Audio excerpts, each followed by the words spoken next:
Hello and welcome back everyone, we Weeb Online, and today I'm gonna start a new series, What If Naruto Was the Heavenly Moon Dragon Part 1. If you enjoyed this video, please give it a big thumbs up, and to watch more videos like this, subscribe to my channel and turn that bell notification on so you never miss an upload. Now wasting no more time, let's begin. One of the 5 primary ninja villages is the village hidden in the leaves. A man wearing an orange spiral mask and a black cloak forcibly removed Kyuubi no Kitsune, the strongest of the 9 Biju, from his previous host 4 years ago in order to attack the village. By calling upon the Shinigami to seal the Kyuubi into his own newborn son, Naruto, the 4th Hokage offered himself as a sacrifice to the Kyuubi. He requested that his son be regarded as a hero from the 3rd Hokage. Unfortunately, the village disregarded the 4th's request. Although some did grant the 4th's wish, they viewed him as the Kyuubi himself. 4 years have passed since the Kyuubi attack. The village was attacked by the Kyuubi 4 years ago. The image shows a 4-year-old boy fleeing from a group of irate villagers and shinobi. Someone shouted from the crowd, "Let's get the demon brat." While the shinobi held shuriken and kunai, the civilians held clubs, pitchforks, and torches. The boy's leg was struck by one of the shinobi's kunai. The boy screamed in agony and fell to the ground, slamming into the alley wall.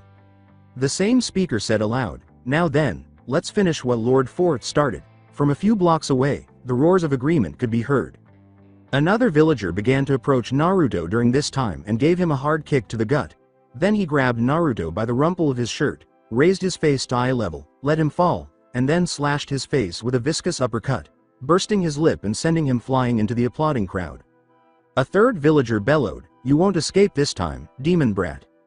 Naruto became anxious. With his injured leg and the almost incapacitating pain from his skull, he had no chance of escaping because he was surrounded on all sides and didn't even feel his busted lip. Naruto asked, his eyes welling with tears, "Why are you doing this to me?" A 4th villager threw a glass bottle at Naruto and yelled, Why? You know damn well why, you monster. You took a lot of people away from us, people whom we cared for.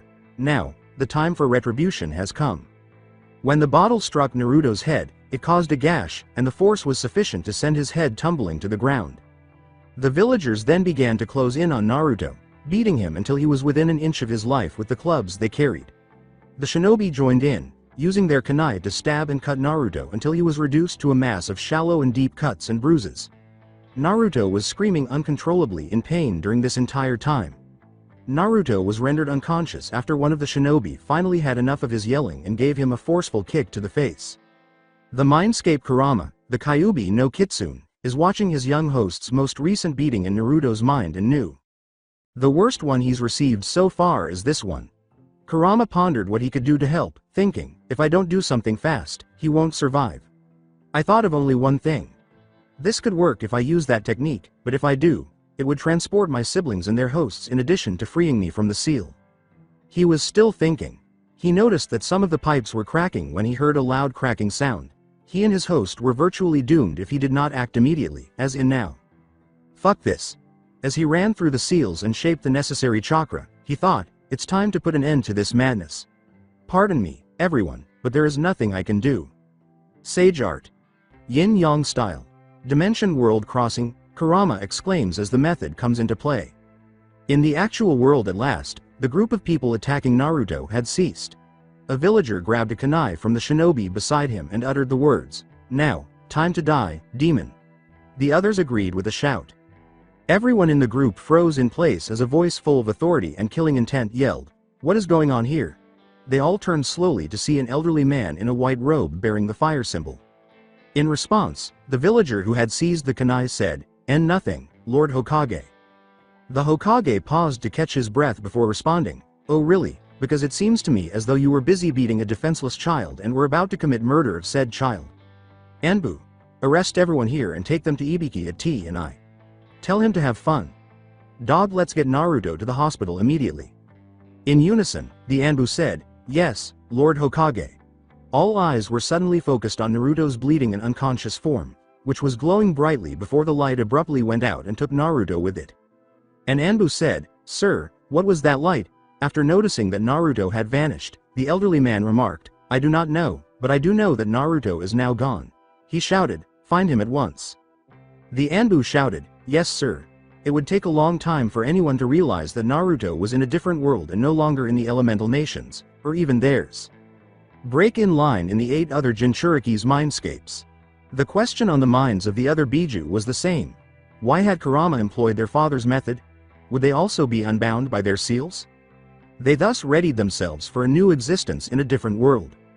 In the sky above Ishgar 9 bright lights were visible pointing in various directions as a tear appeared in the fabric of space. The lights caught the attention of a pale pink dragon soaring through the sky, particularly the one that crashed close to her den. She decided to look into it because she was curious.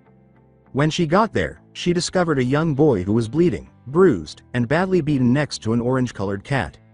As she landed, Kurama saw her coming and assumed she had come to devour Naruto, so he changed into his actual form. "Who are you? Are you here to eat the boy?" asked the man. The dragon couldn't believe that something as tiny as a cat could suddenly change into a 9-tailed fox as large as herself and be able to talk. When he asked, she responded, "I am Tsukuyomi, the moon dragon, and no, I am not here to eat the boy. However, I am here to help. A friend of mine who lives fairly close by can heal the boy of his injuries, but we will have to leave now." Kurama chose to trust her since he didn't think she was dishonest or malicious. As he threatened, "All right, but if this is a trap, I will end you." According to Tsukuyomi, "Understood. Though I might suggest turning into that cat form of yours. I may not be able to carry you like this." Kurama growled, "Fine." He detested using one of his smallest transformations because it always made him feel insignificant in comparison to the world. Kurama hopped on beside the child as Tsukuyomi gently raised Naruto in her hand. She said, "Hold on tight, I won't hold back on the speed." Then she leapt into the air and flew quickly in the direction of the West Woods of Fury, where her old friend and her daughter lived. She was unaware that she had inadvertently altered the course of events for that daughter. As a result, Kurama and Naruto both set out on their new adventure in a mysterious place. July 6th, unspecified year, Ishgar's skies. Tsukuyomi was spotted traveling at a very high speed to visit Grandine the Sky Dragon, the Queen of the Skies and an old friend. With a tone of curiosity, Kurama said, "Hey, overgrown lizard, who is this friend of yours that you are taking us to in order to treat the kid?" He told himself, "She had better not try to kill us, or else." Tsukuyomi snarled, "First of all, don't call me an overgrown lizard, you oversized furball. And to answer your question, my friend is the Queen of the Skies, Grandine the Sky Dragon. When it comes to healing, there is nobody better at healing in the world than her." Kurama inquired, "What about the gods?" Tsukuyomi gave a snort. She muttered something else that sounded to Kurama like, "Lazy morons, useless bastards, and so on and so forth. They're too lazy to give a damn anymore, choosing to let us dragons do as we wish." Kurama perspired at her attitude and obvious disrespect for the gods, but then again, the gods of this world were obviously different from those in his world. Then she looked at the child she was holding, lying beside the morphing furball. What was his name?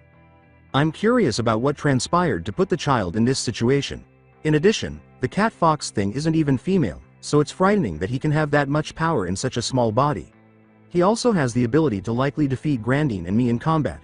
I'll never know how he found a child to care for who was willing to put up with him, but he might even be a match for that battle-savvy idiot Ignil, Tsukuyomi thought.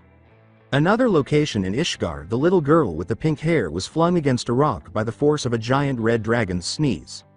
The pink-haired boy said, "Geez, Dad, I thought you said you wouldn't attack." He then leapt once more, igniting his fist in flame. Ignil said to him, "Sorry, Natsu, but someone must have been talking about me." He then made little attempt to prepare for his son's assault. Was that Tsukuyomi dragon, Chick the culprit? No, he thought, she is too reclusive to comprehend the pride that comes with being a dragon king, let alone get herself a child to train. If only you were aware. He was too absorbed in his thoughts to realize that Natsu was starting to attack him with fiery blows. Returning with Naruto, Tsukuyomi, and Kurama. "Hey, Fox, I never got your name. Mind telling me?" she said. Kurama introduced himself, saying, "Kurama. My name is Kurama." His arrogance was evident in the final line. "I am the Kyuubi no Kitsune, the strongest of the 9 Biju." Curious, Tsukuyomi remarked, "Kurama, nice name. Though I cannot say that I ever heard of the 9 Biju before." Kurama remarked, "I'd be well and truly surprised if you had. In truth, we are not from this world, but from one called the Elemental Nations," he clarified. "So, if you came from another world, How did you end up in this one? She responded. And what in that world could have caused the kid to have such injuries? Look, I will only say what I have to say once, and I am sure that your friend will want to know as well. It will take a while to recount everything anyway, Kurama replied. You are right about my friend. Even when we were younger she was quite the nosy one, gentle, but nosy. Tsukuyomi replied. In the final 30 minutes, they could have flown from the eastern shores of Mizu no Kuni, land of water, to the western border of Kei's no Kuni, land of wind. A distance that would have taken him about 3 days. Kurama now fully appreciated the dragon's incredible speed as they continued to fly in silence for another 30 minutes. 1. It was Tsukuyomi who said, Kurama, we are approaching my friend's home. That was fast. I really hope she can heal the kid, said Kurama. He made a huge mistake when he suddenly heard a tiny noise and changed into a tiny fox with enormous ears. Tsukuyomi let out an ear-splitting roar as soon as he did, alerting her friend that she was approaching.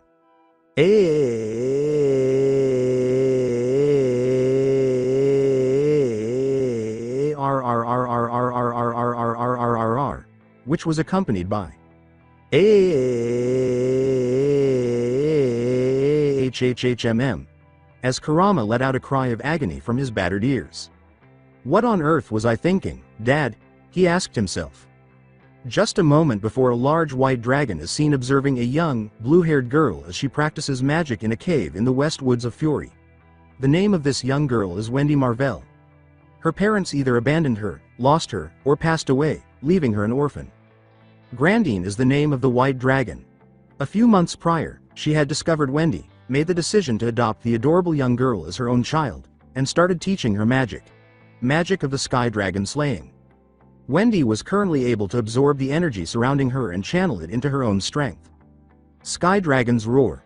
She exclaims, letting a wind tunnel emerge from her mouth and travel toward a small boulder. With a loud crunch, the horizontal tornado-like wind struck the boulder, creating a deep fissure that ran through it. She exclaims joyfully, All right, I did it, Mommy. I finally did it. Grandine gave her daughter a smile.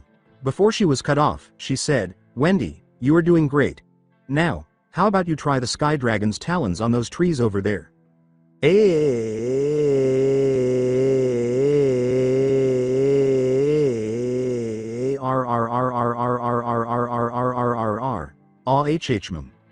Without hesitation, Wendy sprinted to her mother and hid among Grandine's feather-like scales. She stammered, Mommy, what was that? After taking several deep breaths, she added, and what are those scents I am smelling?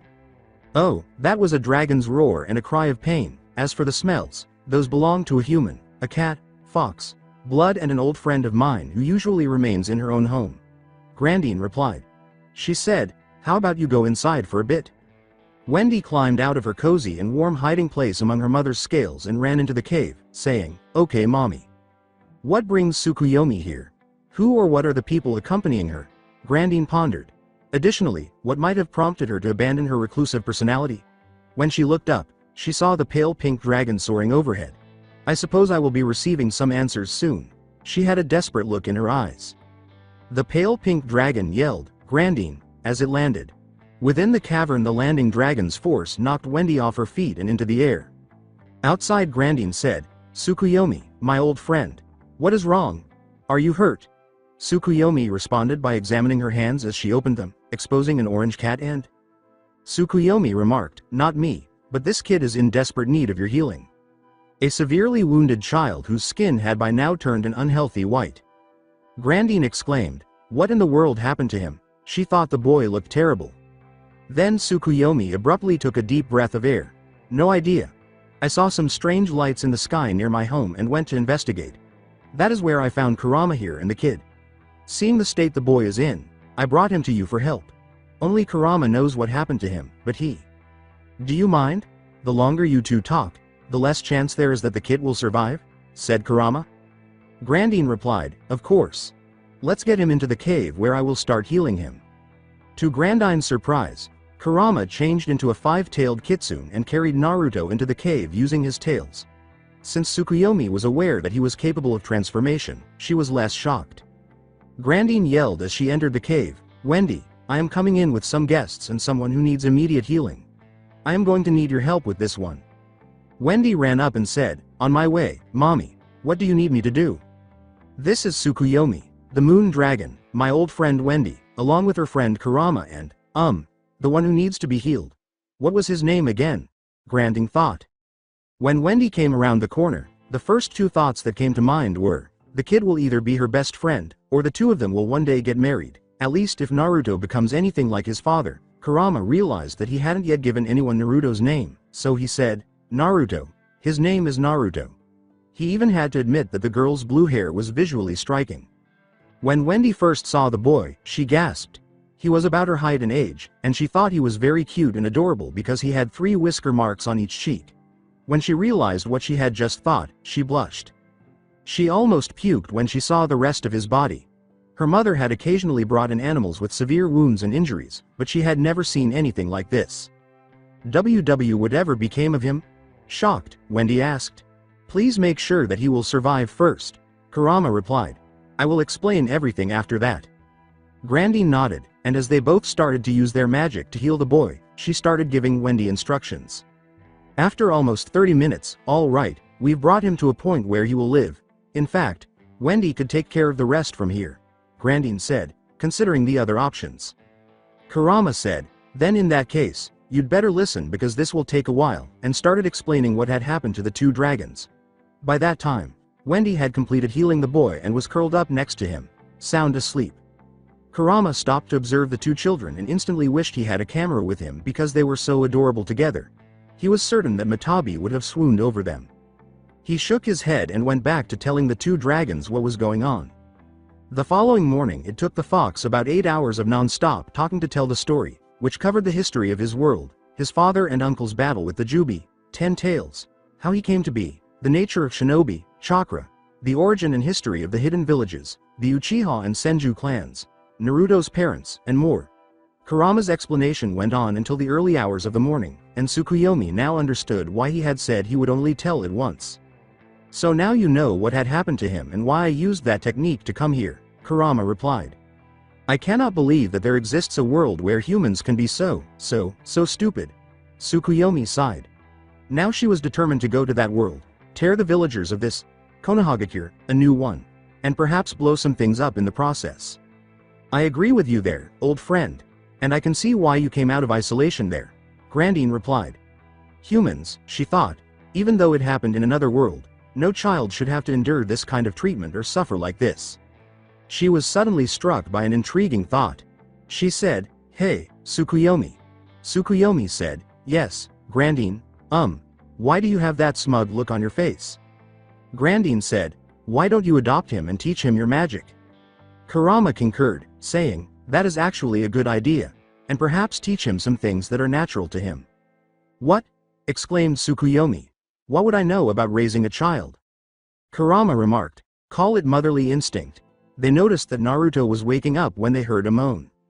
Naruto almost blushed when he opened his eyes and saw a cute girl standing in front of him.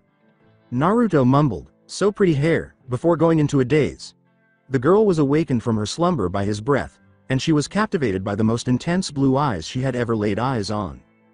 Grandine and Naruto exchanged, good morning, Wendy, Naruto. Grandine, realizing that neither of the children had heard them, exclaimed, okay, maybe we should have separated them while they slept, they're too far gone. Tsukuyomi and Kurama both laughed at her response.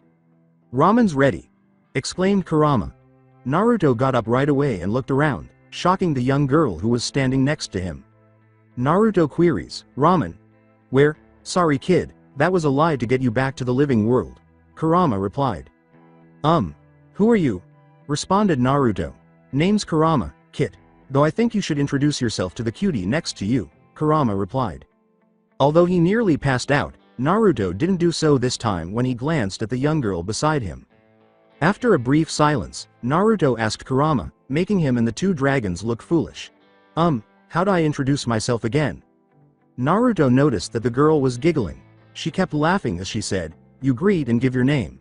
My name is Wendy Marvell. The words, ooh, that's how it works, from Naruto. Nice to meet you, Marvell-chan. I am Naruto. Naruto.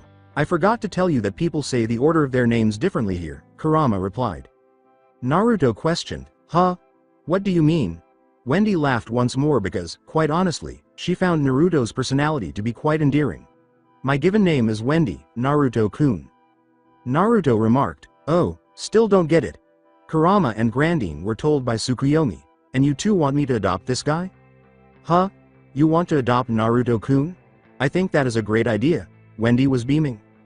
Tsukuyomi yelled, not you two, to Grandine's and Kurama's delight.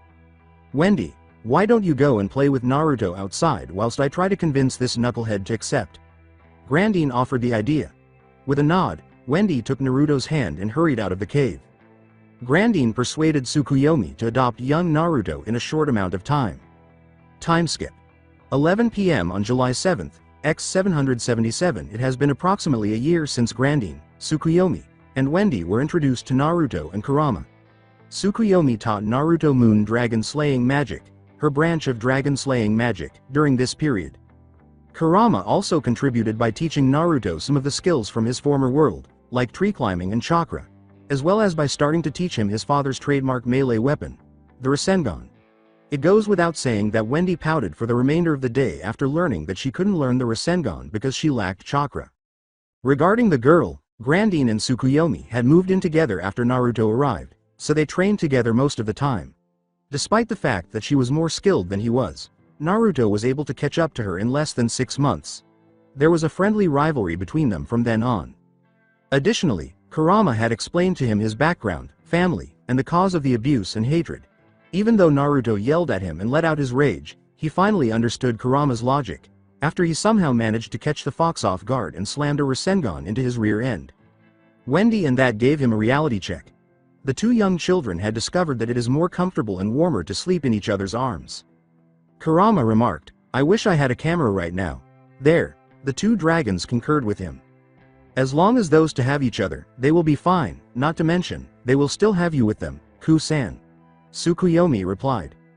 Grandine and Tsukuyomi decided it was time after taking one final look at their kids. Grandine said to Kurama, it's time. Please take care of them for us. Kurama nodded. He watched as they left, heading to a location that only he knew would allow him to locate each of them separately and eventually assist their kids in doing the same. The Arc of Macau. Lucy meets Natsu and Happy from Fairy Tail, who are trying to find a certain salamander. Natsu, Happy, and Lucy return to Magnolia, where Fairy Tail is located, after rescuing Lucy from some slavers and destroying half a town in the process. After Lucy realizes her dream of becoming a member of the renowned guild, she soon joins Natsu in searching for the father of a boy who has been missing for a few days. The four of them went back to Fairy Tail after inadvertently beating the living daylights out of the boy's father, Macau. Daybreak Arc.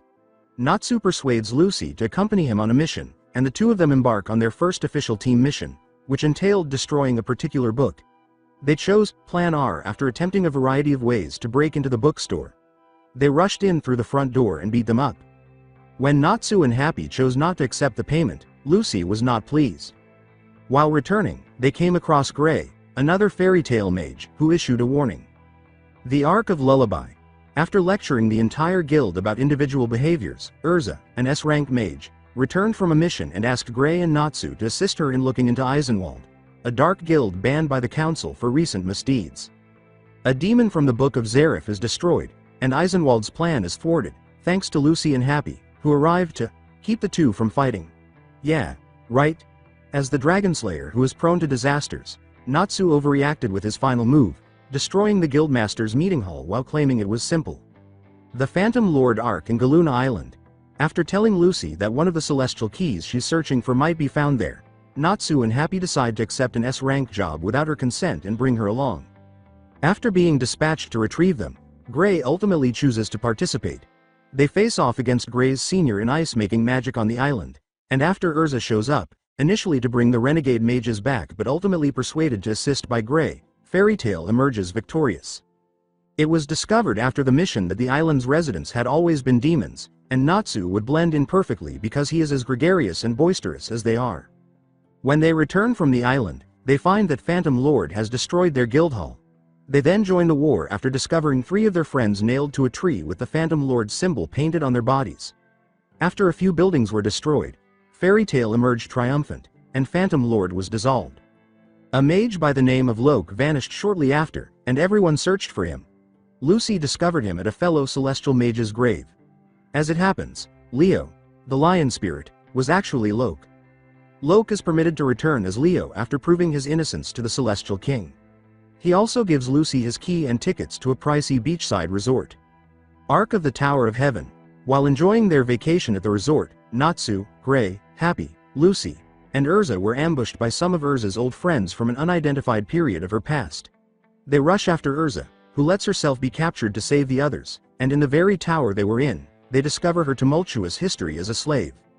In an attempt to eradicate the tower and some annoying fairy tale wizards, Jalal's doppelganger Siegfried deceives the Magic Council into firing Satellite Square Etherion on it while the battle is still going on. Rather, the magical energy was absorbed by the tower, capturing Urza before Natsu freed her. Natsu first enters Dragon Force while fighting Jelal, defeating Jelal and destroying a significant chunk of the now Crystal Tower. Urza then tried to sacrifice herself in the hopes that it would stop the tower from blowing up, but he stopped her. Arc of the Fighting Festival. Laxus tries a sort of coup after returning home to find their guild rebuilt. He wants to change the guild so that only the most powerful wizards stay in it. 4 fairy tale wizards remain after countless battles have reduced the number of them. Mistogan shows up and fights Laxus until Urza, Natsu, and Gajeel show up. While Natsu and Gajeel battle Laxus, who reveals himself to be a second-generation dragon slayer, Mistogan vanishes. Laxus loses and is then kicked out of Fairy Tail. He chooses to live by Fairy Tail's values rather than his own after seeing a symbol during the festival that brought back memories. A few weeks later, 4 guild masters have been called to a briefing by the Magic Council regarding the Balam Alliance. Location of the guild master meeting Makarok sighed and fiddled with his wizard Saint Cloak's collar. As he got closer to the council chamber doors, the clack of Fairy Tail's guild master's staff reverberated through the corridors. He complained, not caring that the guards could hear everything he said. In fact, he was counting on it, and asked, "And now the council wants to talk to me about something. What do those assholes want now?" He paused in front of 2 big doors that open into the council rooms. He sighed with exhaustion, opened the doors, and entered. He noticed 2 familiar faces as he looked around: Uba Babasama, an elderly crone who is in charge of the Lamia Scale Guild, and Master Bob from Blue Pegasus, a former member of Fairy Tail. Makarov saw both of them in the jury area and said, Baba, what are you 2 doing here?" Bob was a bald old man who was a crossdresser. His distinctive purple spaghetti strap shirt, vertically striped pink and purple shorts, and a gold and fuchsia hoop necklace completed his rather pale complexion. His face was adorned with red lipstick and a flush on each cheek, demonstrating that he adhered to the cross-dressing way. On his back were tiny white wings that fluttered like real wings. It was nearly impossible for most mages to copy arrow magic, so Makarov would never understand how the man did it. He had a deep blue imprint of his guild symbol on his left arm. Uba was an elderly woman, perhaps even older than Makarov. She has bony hands, small eyes, and wrinkled skin. Her long gray hair is tied up in a 3-layered bun, and her earlobes are stretched. She is wearing a deep red cloak with a rounded gold collar that is dotted with some kind of turquoise jewel. Underneath it was what looked like a dark vest. Uba wore a necklace with 3 sun emblems and bracelets with studs on both arms. When a third person appeared, Makarov's eyes widened and he saw an old man dressed in tribal garb. Makarov said, "And you are?" "Ah yes. I haven't been properly introduced to any of the more popular guilds in Fury yet. My name is Rubal, master of the guild known as Cate Shelter. It is a pleasure to meet you, Makarov, the master of Fairy Tail." Rubal gave a bow of respect. Makarok gave the chieftain-looking man a nod of greeting. "Sorry to say this, but I haven't really ever heard about your guild, not saying that I haven't, just that you are not on the map so to speak." "Why haven't you come in person?" replied Makarov. "Unlike yours, Master Bob's and Master Uba's guilds, my guild is far away from Era, residing in the Wood Sea. It has been made simpler for me by using this hollow communication lacrima to make contact with you all the way here in the Magic Council," Rubal clarified. The new council's members entered through the doors on the far side of the room, interrupting the conversation. When Makarov saw the first 2 figures enter, his brow furrowed. An elderly man named Org, who lived through the devastation of the previous Magic Council, and Grandoma, the newly appointed chairman of the reorganized council. In reality, the others served only as stand-ins until a more qualified candidate could be found. Even though Makarov was aware that Org and Grandoma detested Fairy Tail, he refused to take any action against them because they had done nothing to merit their dissolution. "I'm sorry to interrupt your thought, Honorable Council, but may you begin to go into an explanation as to why you have called me and the other guild masters here today? Rubal responded to them. To get rid of the plethora of ideas that had flooded their minds, the council members shook their heads. Org turned to the assembled guild masters after telling the council members, "We shall finish this discussion at a later date. At the moment we have more pressing matters to attend to." Bob said, "And those would be?" Grand Doma replied, "The Balam Alliance has begun to make its move. As you all know, the Balam Alliance is made up of the three strongest dark guilds in Fury, Oracion Seis, Grimoire Heart and Tartaros. All three of these powerful dark guilds have numerous subordinate guilds that follow their respective guild leaders' order to the letter. Grimoire Heart and Tartaros are as of yet still unknown to us, but Oracion Seis has been both located and its members identified by our information brokers. Using the satellite square Ethereum's superior viewing capabilities, we have confirmed this information." Org then spoke.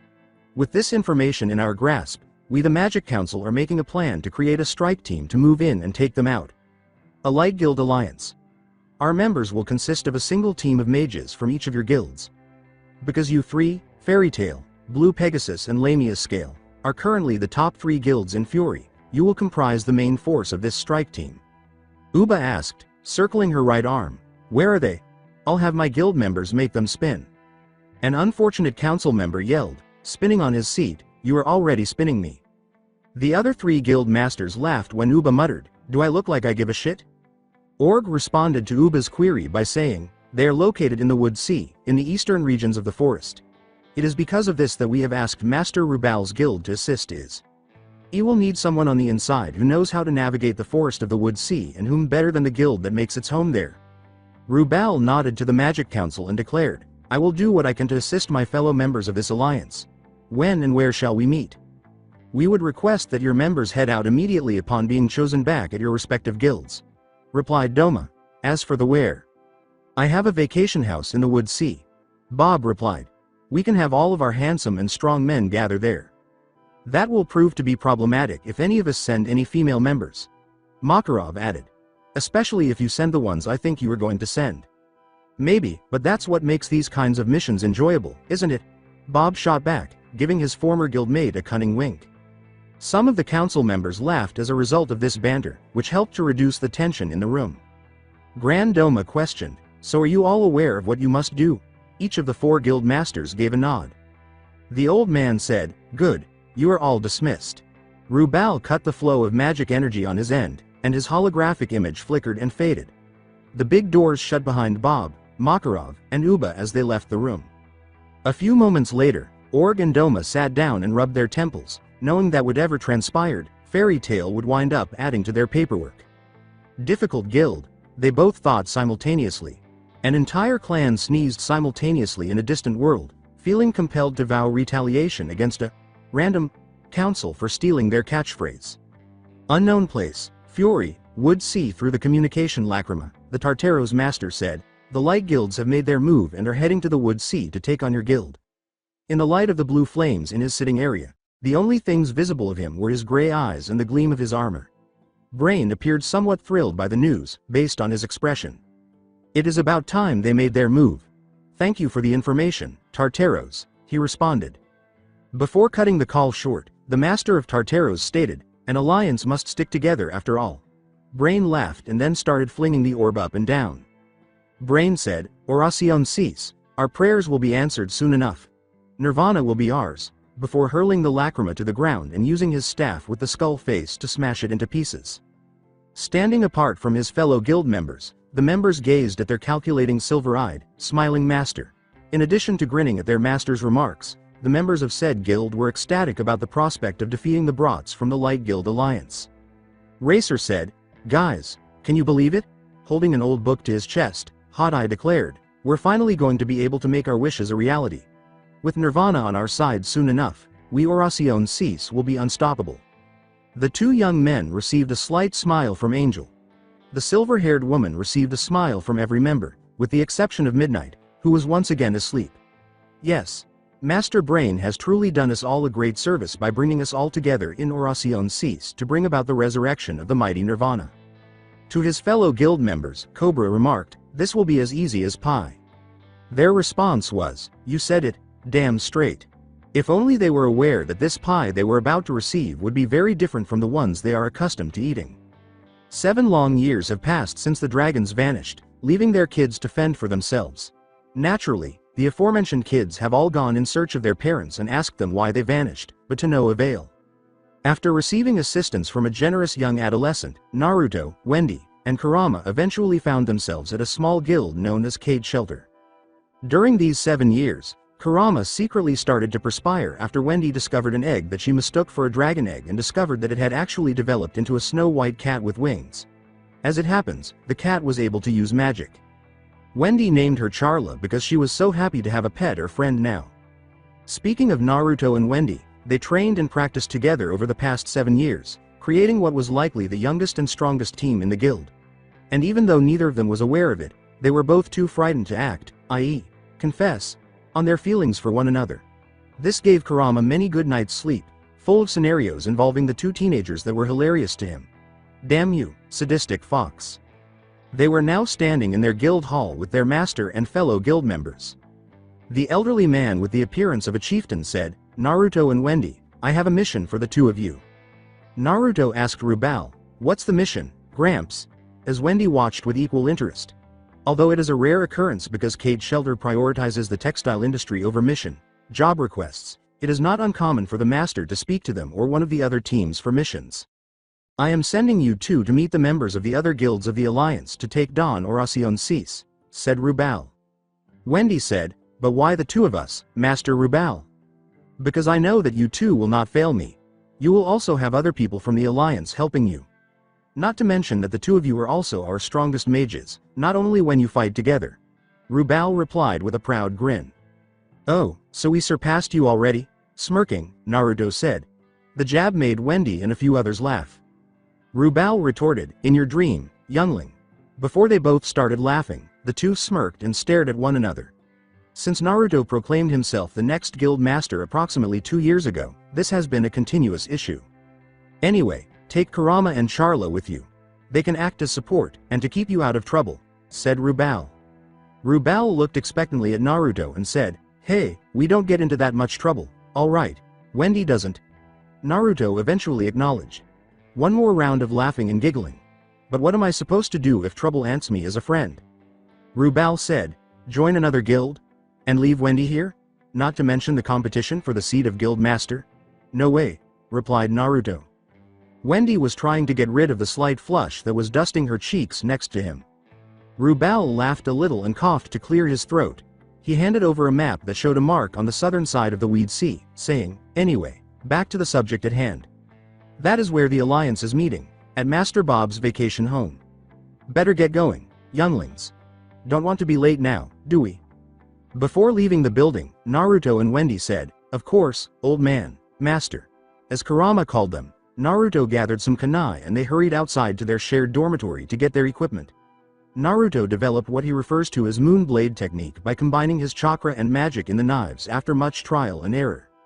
After calling Kurama and Charla outside, the former changed into a 5-tailed, horse-sized kitsune that Naruto had once jokingly dubbed the awesome public transport fox, much to Kurama's immediate annoyance and Wendy's amusement. Charla, who is normally stoic, had to hold back a laugh. Kurama called, "Climb on you 3. Let's get this show on the road." Naruto called, "Okay, we're ready, and please don't go all rodeo on us." Kurama said, "Wouldn't dream of it." Then he smirked and held up crossed fingers. Naruto exclaimed in horror, "Oh, crap." Wendy cried out in delight, and Charla simply grimaced. This was becoming stale. Wood Sea, Fury, Blue Pegasus vacation home glancing at the gathered mages from Blue Pegasus, Lamia Scale, and Fairy Tail. Grey Fullbuster questioned, "So, is this all of us?" To defeat Oracion Seis, the weakest member of the Balam Alliance, each of the 3 guilds sent their best team. Lucy Heartfilia questioned, "Isn't there supposed to be a 4th guild?" Leon Vastia replied, "Yes. Cate Shelter." Gray questioned his fellow Ice Make disciple, "Do you know anything about them?" I must admit that I had never heard of them before this mission. Leon glanced at Jura Nikis and Sherry Blendy, who both shook their heads. He replied, "We've got nothing. Anyone else?" inquired Gray. The majority of the mages from Blue Pegasus shook their heads, as did his fellow fairy tale mages. Hibiki began his archive magic by saying, "From what I have on archive, Cate Shelter specializes more on creating local clothing, though they have 2 teams that go out on outside jobs occasionally." A number of pictures showed a building shaped like a cat's head with the words, "Cate Shelter," written on a board that was suspended over the entrance. "Unfortunately, I don't have anything on the members other than the guildmaster, Rubal," Hibiki continued. There was another picture of an elderly man who looked like a chieftain. Gray and Leone deadpanned, "So in other words you don't have any idea either."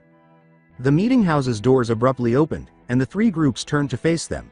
When they noticed 2 tiny figures entering the room with their features obscured by the light, their eyes widened. After adjusting their eyes, they realized that the 2 figures in front of them were young children. They appeared to be about 12 or 13 years old. The girl was wearing a black shirt, a blue blouse, and a blue cloak with a hood that was thrown back, with emerald accents. Her whole outfit was in various shades of blue and black, with the cloak and hood being black and the main suit being blue.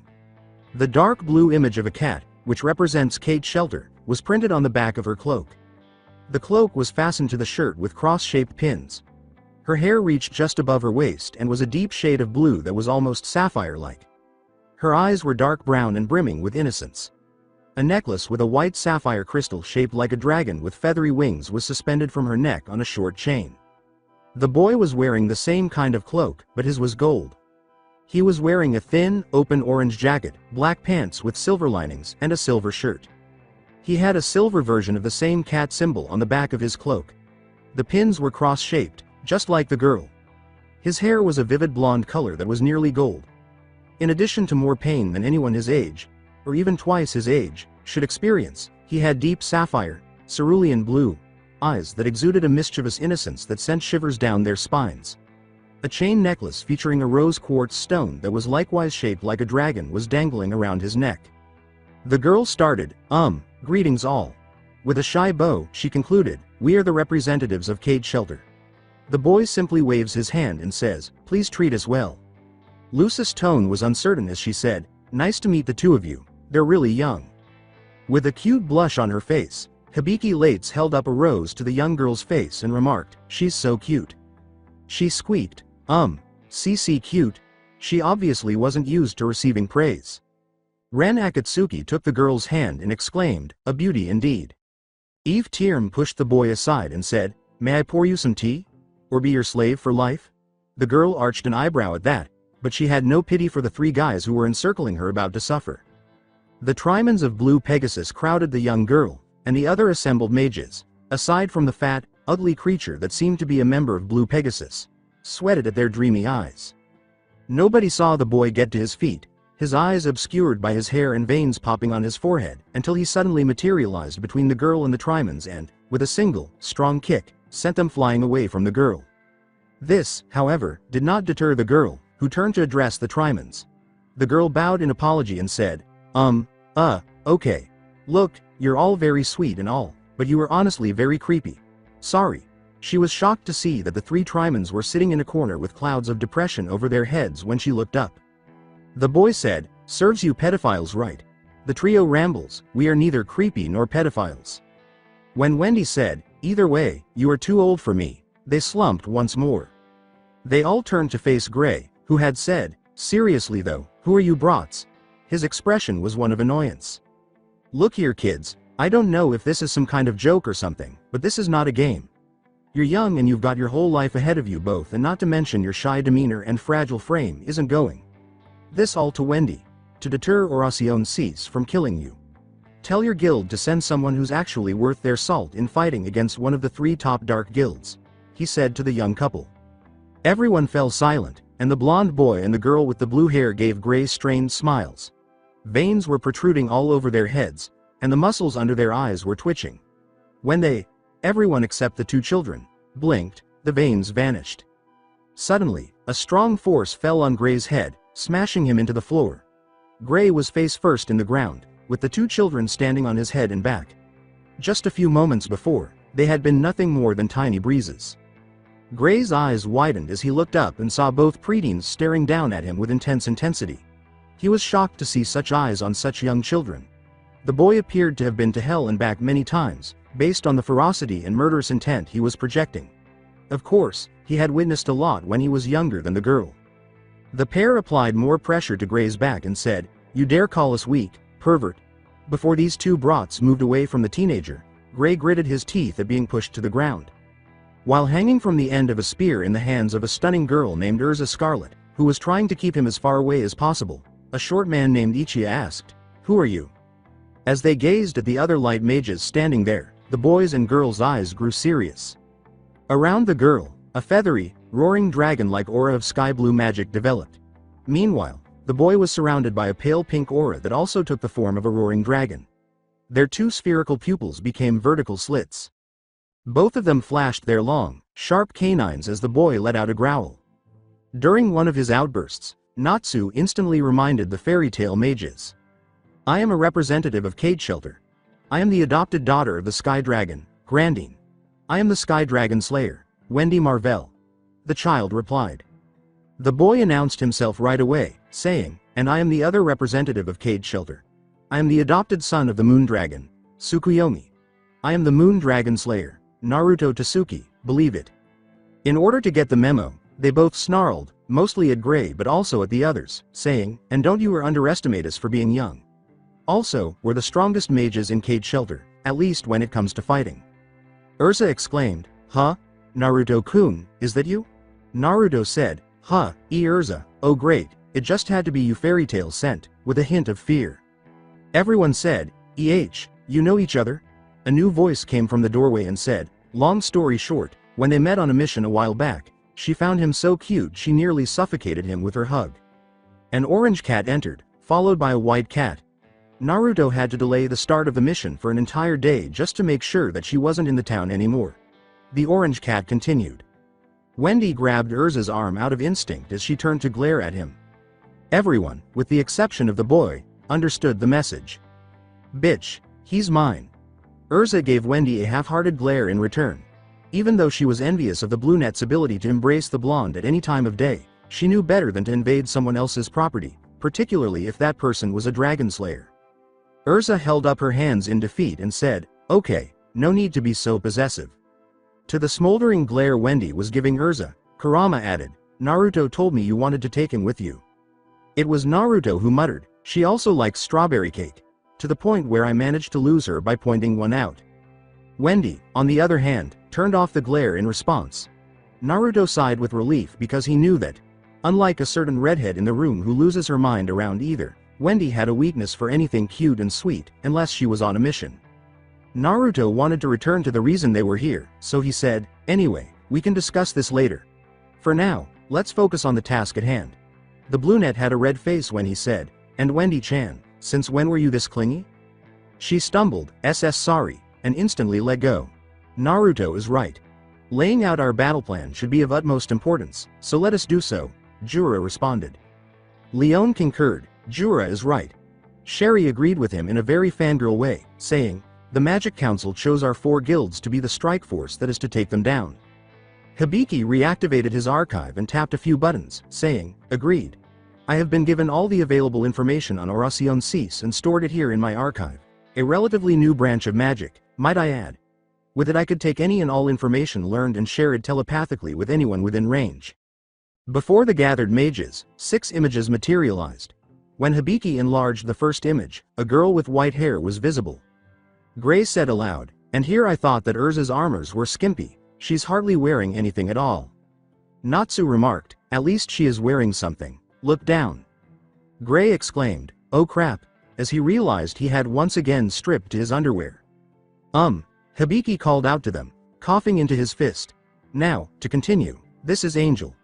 She is a celestial mage, and although we don't know how many keys she owns, or if she carries any golden keys, it is known that she at least has a silver key, Kylum, an orb that can shoot beams of energy or morph into a sword form. It is also said that she is able to see into people's hearts." Lucy said, I think that I'll not do well against her." Hibiki then enlarged a picture of a man with slanted eyes and dark red hair. There was a big purple snake beside him. Next on the list is Cobra. Nothing is known about his magic. He usually fights using some martial arts style that isn't in my system. He is said to have a sense of hearing far more sensitive than that of a dragon slayer. Hibiki went on. At that, Natsu, Naruto, and Wendy showed off their sharp teeth out of pride as dragon slayers. Almost all rumors about him claim that he is able to hear his opponent's thoughts. Hibiki concluded, superimposing a picture of a man with a blocky build. Next up is Hot Eye. We have confirmed that this man uses earth magic, though a different branch than Rock Iron Jura here. He uses it to make the earth almost liquid. Also, he has an eye magic that allows him to see through solid objects as well as over huge distances. His reason for fighting appears to be only for profit. Hibiki clarified. Profit? Inquired Leon. Hibiki changed the image to one that showed Hot Eye standing among a number of seriously wounded army soldiers and explained, yes. If there is a profit to it, he will, and already has on numerous occasions, completely devastate even entire army regiments. Although he was excited on the inside, Jura remarked, revolting, killing for profit. It had been a long time since he had engaged in combat with another Earth mage. I would say that he would probably be doing the same thing if I hadn't come here with Naruto, Kurama reflected. Hibiki enlarged the following picture. Fourth is Racer.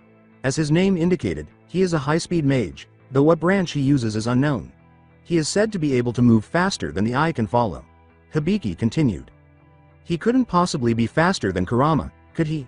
Naruto and Wendy pondered, recalling how Kurama had taught them to protect themselves from an adversary who was faster than they were.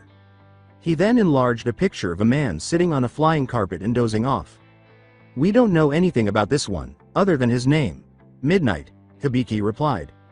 Era pondered, that name doesn't bode well at all. Not only don't we know what magic he uses, we don't even know what his face looks like, as he is almost always seen flying around on that silly carpet of his. Hibiki continued. He then made the final image larger. Hibiki stated, and finally, we have the guild master, Brain. Naruto noticed that the man's face was covered in a large number of tribal tattoos and that he had dark skin. The others gazed expectantly at Hibiki. With his head hanging, Hibiki remarked, that's all I have on him. Anyway, we won't know anything more by just sitting here and doing nothing, Charla replied. I completely concur, Happy said. At once, Charla said, shut up. Happy knelt in a corner and uttered the words, I got rejected, while he was overcome with depression. At this, Naruto and Kurama were laughing and rolling around on the ground. In the meantime, Wendy laughed. Natsu grabbed the blue cat and said, stop laughing at him. Come on Happy, no time for that. We have a mission to do. Happy exclaimed, aye sir, but his customary zeal was absent. Lucy said, so, Hibiki-san, what exactly is the plan? As he typed on his archive keyboard, Hibiki gave the blonde girl a nod of recognition. A large airship with many cannons jutting from its belly was depicted in multiple images. The ship had wings on the side and a horse's head at the front. Sherry said, what is that thing? Leon said, that is very impressive. As Naruto put it, I agree with you. As long as I don't have to fly on it, that is. Lucy said, motion sickness. In embarrassment, the blonde man hung his head. Wendy approached and gave him a gentle head pat while grinning. His hair felt springy and soft against her palm, which she liked. Like Natsu, Urza, Lucy, and Gray pondered. Natsu questioned, what about Wendy? Wendy smiled brightly and said, oh, since I can heal ailments, I just dispel it on myself. Everyone turned to watch Naruto and Natsu kneeling against the wall and complaining about lucky girls with healing abilities. Wendy's smile was so contagious that everyone couldn't help but smile. Hibiki remarked, back to the matter at hand, again, this is Christina, Blue Pegasus Magic Bomber. She is quite fast despite her massive size and possesses the latest in long-range technology, as she is equipped with, as her name indicates, firing bomb cannons, in addition to several laser cannons. Her hull is made of highly durable steel. His pride was obvious. Our plan is to have Naruto and Wendy lead the way through the woodsy to where the enemy base is located, and once we confirmed their exact location, I will contact Ichiya-sama, who will be busy preparing the bomber for a quick and powerful surgical strike. We will wipe them out in one move. With stars in their eyes, Natsu and Happy exclaimed, whoa, at the apparent firepower the flying construct possessed. They all said, that is so freaking awesome. Together. Ren grinned and said, thank you. Master Bob paid a lot of money to have the magic bomber built. Out of all the people in Blue Pegasus, Hibiki laughed a little because he knew that Master Bob's, who has the biggest guns rivalry with Master Makarov, was the true reason why the Christina was built. Eve knelt down next to Wendy and said, Then, if you don't mind, Wendy-chan, Naruto, please take the lead. The 12-year-old female dragon slayer backed away from the blonde after giggling uneasily at her gentlemanly demeanor. Instinctively, Naruto stepped between her and Eve, giving the blonde a menacing glare. Naruto edged his voice and said, "Pedophile, if you don't stop making her nervous, I will humiliate you so bad that you can never show yourself in public again. Do you understand me?" As anime tears stream down his face, Eve says, "Yes, and I am not a pedophile." "Okay, but just to get the point across, Charla and Kurama," said Naruto. When the two cats realized what Naruto wanted, they swiftly used their claws to swipe Eve. As the young blonde mage grinned at the cats, Eve's face broke out in 6 red scars. Naruto grinned as if nothing had happened and said, "Okay, let's get this show on the road." In the meantime, Charla threatened Eve with her own words. She looked down at Eve's groin with a predatory, lethal look and said, "Avoid Wendy or your face won't be the only thing being slashed at. Are we clear on that?" Kurama added, "And I will help her if you don't. And that includes the two of you as well." Hibiki and Ren were the targets of the final statement. The 3 of them exclaimed in perfect unison, "Yes ma'am." "Yes sir." Eve hurried off to join the others. Natsu and Happy started making fun of Lucy's awkward expression as they continued to make advances on her. The rest was lost in their laughter. "Oh, Lucy, you keep wanting to meet some pretty boys, as you call them, but this happens." Lucy was unable to deny them when they told the truth. "Alright, now that everyone is back here in the real world," Jura replied. "Let's begin the operation, shall we?" He was echoed by the others, who started to exit the building. Alongside Kurama and Charla, Naruto and Wendy took the lead. The members of Fairy Tail followed by Lamia Scale and Blue Pegasus. Ichiya winked at the redhead as he approached her and said, "Urza-san, why not walk alongside me?" He held out a rose in his hand to the stunning 19-year-old woman, making his already brilliant face seem even more radiant. It goes without saying that this completely freaked her out. "I shall protect you with the perfume of love." Sadly for her, he was still too far away to punch. As their orange-haired leader sparkled more intensely, the Trimans bowed to him and said, "All hail Ichiya." Leon said, I see, as he moved up beside Gray. Gray, I know I haven't had much interaction with Blue Pegasus, but do you know how he is managing to sparkle like that?" asked another student. Gray scratched his head and sighed. He gave Leon a shoulder pat and said, "We have been wondering that for years, brother. For a very long time, old friend, we have been wondering that about the members of Blue Pegasus." After Ichiya walked into range and was launched into the air by Urza's Knuckles Express, the group proceeded. Urza was believed to be attempting to shield the 2 young dragon slayers from Ichiya's influence or to keep them close to him. "Men," Ichiya said, holding up his hand to the sky with his usual gleam. The orange-haired mage caught the attention of the members of the Light Guild Alliance. Ren said, "What is it, Ichiya-sama?" The group turned to the dragon slayers from Cate Shelter for an explanation. "Well, we have been walking for quite a while and I think we've ventured far enough into the wood sea to say that we've reached near enough to the northern sections. Isn't that right, men?" they asked. The 2 cloaked figures spun around, ears perking up and faces pointing skyward. They quickly sniffed the air. The 2 exchanged glances and nodded. "We're growing closer north, yes. It will only take another 20 minutes or so until we reach the actual area in the wood sea where the Oracion Seis guild is thought to be located," Wendy informed them. Leon inquired, "Why do you want to know that?" "Because, men," Ichiya gave him a wink, which made the silver-haired mage tremble with disgust. "With this we can be sure that the perfume of greatness shall appear. I, Ichiya of Blue Pegasus, shall venture back to the meeting house and contact HQ to ready Christina, the magnificent magical bomber, men." Hibiki bowed to the man and said, "Ichiya-sama, you're so brave to venture through this forest by yourself so you can prepare Christina." Ren and Eve bowed to Ichiya, just as their fellow Triman member had done. With anime tears streaming down their cheeks, they cried out, "Your wisdom knows no bounds, Ichiya-sama." The sight caused everyone to perspire. Jura moved forward and approached the short creature to stand beside it. "It will be dangerous to walk through the wood sea by oneself. I will accompany Ichiya Dono back to the meeting house," the Saint of Wizards said. "But Ichiya, how will you find us once all is said and done?" Wendy responded. Ichiya gave the daughter of Grandine, the Sky Dragon, a confident smirk and a wink. The brown-eyed girl, along with a few others, shivered and retreated, and Naruto automatically moved in front of her, his magical power rising, prepared to beat the eerie old guy up if this continued. All of a sudden, he wondered why he was so protective of Wendy. She must be my best friend, he reasoned. Ichiya's excessive tone made his words a little more dramatic than they needed to be. My dear young dragon slayer, I have smelled all of your lovely perfumes. The scent of family can never be forgotten, and so once I have readied Christina for battle with Jura, I shall follow your perfumes back to you all. My family men, he said. The three Trimans applauded with claps of their hands, saying, truly an amazing man.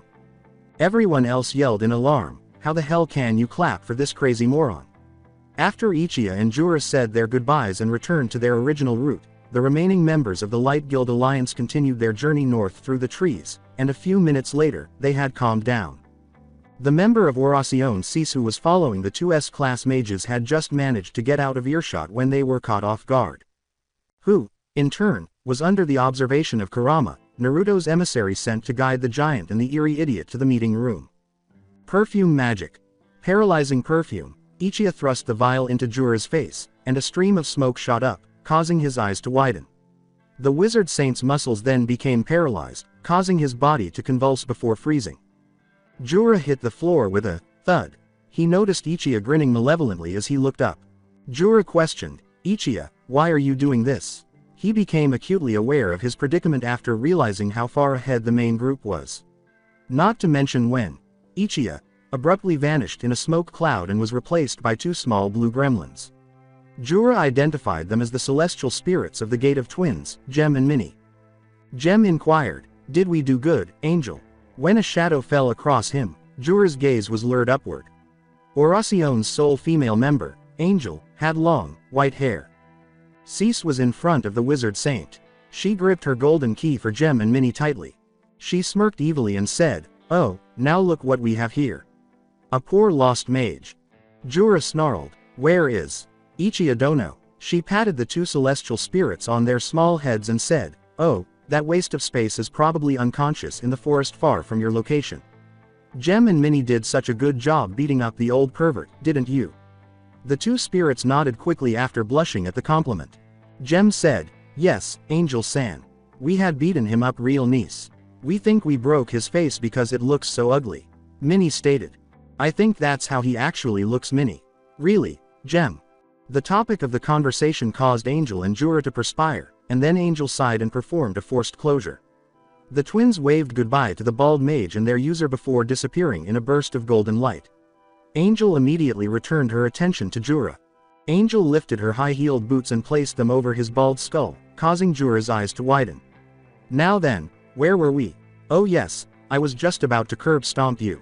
She slammed the boot down, and as blood poured from his injured skull, Jura's eyes rolled up into his skull. May the angels watch over you in your sleep or not, she said.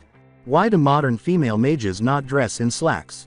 When he passed out, Jura thought. Alongside the others, as they led the way through the forest, Wendy and Naruto turned to see their fellow Light Guild Alliance members faithfully following them. Charla swiftly took off from the group to get away from Happy, the obnoxious blue cat. With a sigh of relief, the white-furred Exceed took her place atop Wendy's head and turned to face her partner. Wendy, Naruto, I'm curious to wonder how it is that you will be able to lead the others to Oracion Seis base of operations. Since when have you two been able to find them? Charla responded.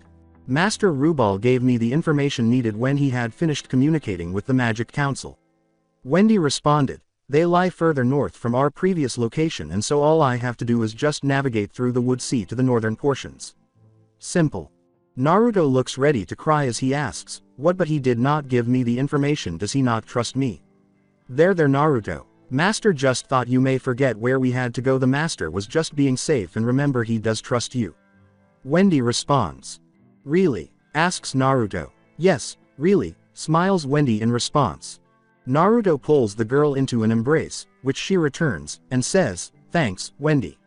However, a certain Red was observing with a look that shouted blackmail, thinking, maybe Mira and I could try to set them up since those two are good for each other. It would be a fitting retaliation for the practical joke he somehow pulled on her a few weeks after he escaped her. How on earth was he able to fit so much paint into an envelope? She took a week to remove the white tint from her eyebrows and hair. Even now and then, Natsu still makes fun of her for that day.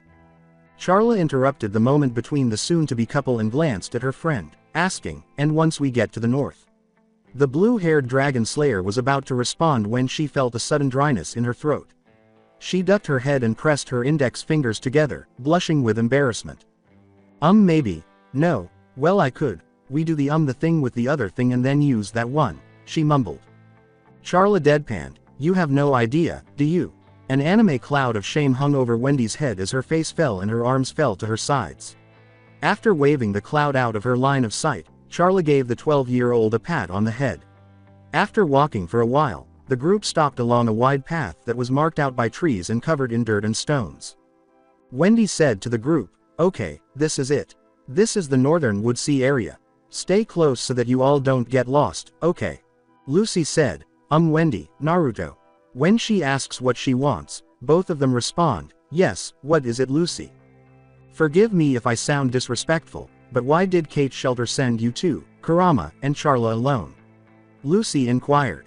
"Surely Cate Shelter has other members who would have been willing to come with you. I mean, each of our guilds brought at least 3 to 5 members each. So why is it only you 4? Lucy's question caused the 2 dragon slayers to laugh. "That is a good question, one that we wondered ourselves when Master Rubal sent us on this mission. I hold great pride in my healing abilities, and Naruto with all-around skills, but despite that, we are only 12. However, Master Rubal told me it was because we are the only ones alongside Kurama and Charla who could be trusted with a task of this magnitude. Despite there being quite a bit of members in our guild, Master Rubal had told me that we are actually his best mages and that we would suffice for this mission." Wendy replied. Before continuing on their journey, Naruto shocked the celestial mage by saying, "She's right, we are the master best mages. Even though Kurama is stronger than both of us and the entire guild combined, he does not fight unless me and Wendy are not able to continue fighting." Not long after, following the meandering trail that Wendy and Naruto were guiding them along, the Light Guild Alliance had resumed their journey north through the dense vegetation. To tell the group to stop, the dragon slayers held up their hands. Lucy said, "What's wrong, you guys?" The children cocked their heads and sniffed the air, detecting a subtle scent of paint and metal, but they made no response. As they listened to the sounds around them, their ears perked up. The 2 children then narrowed her eyes and focused her gaze on the sky.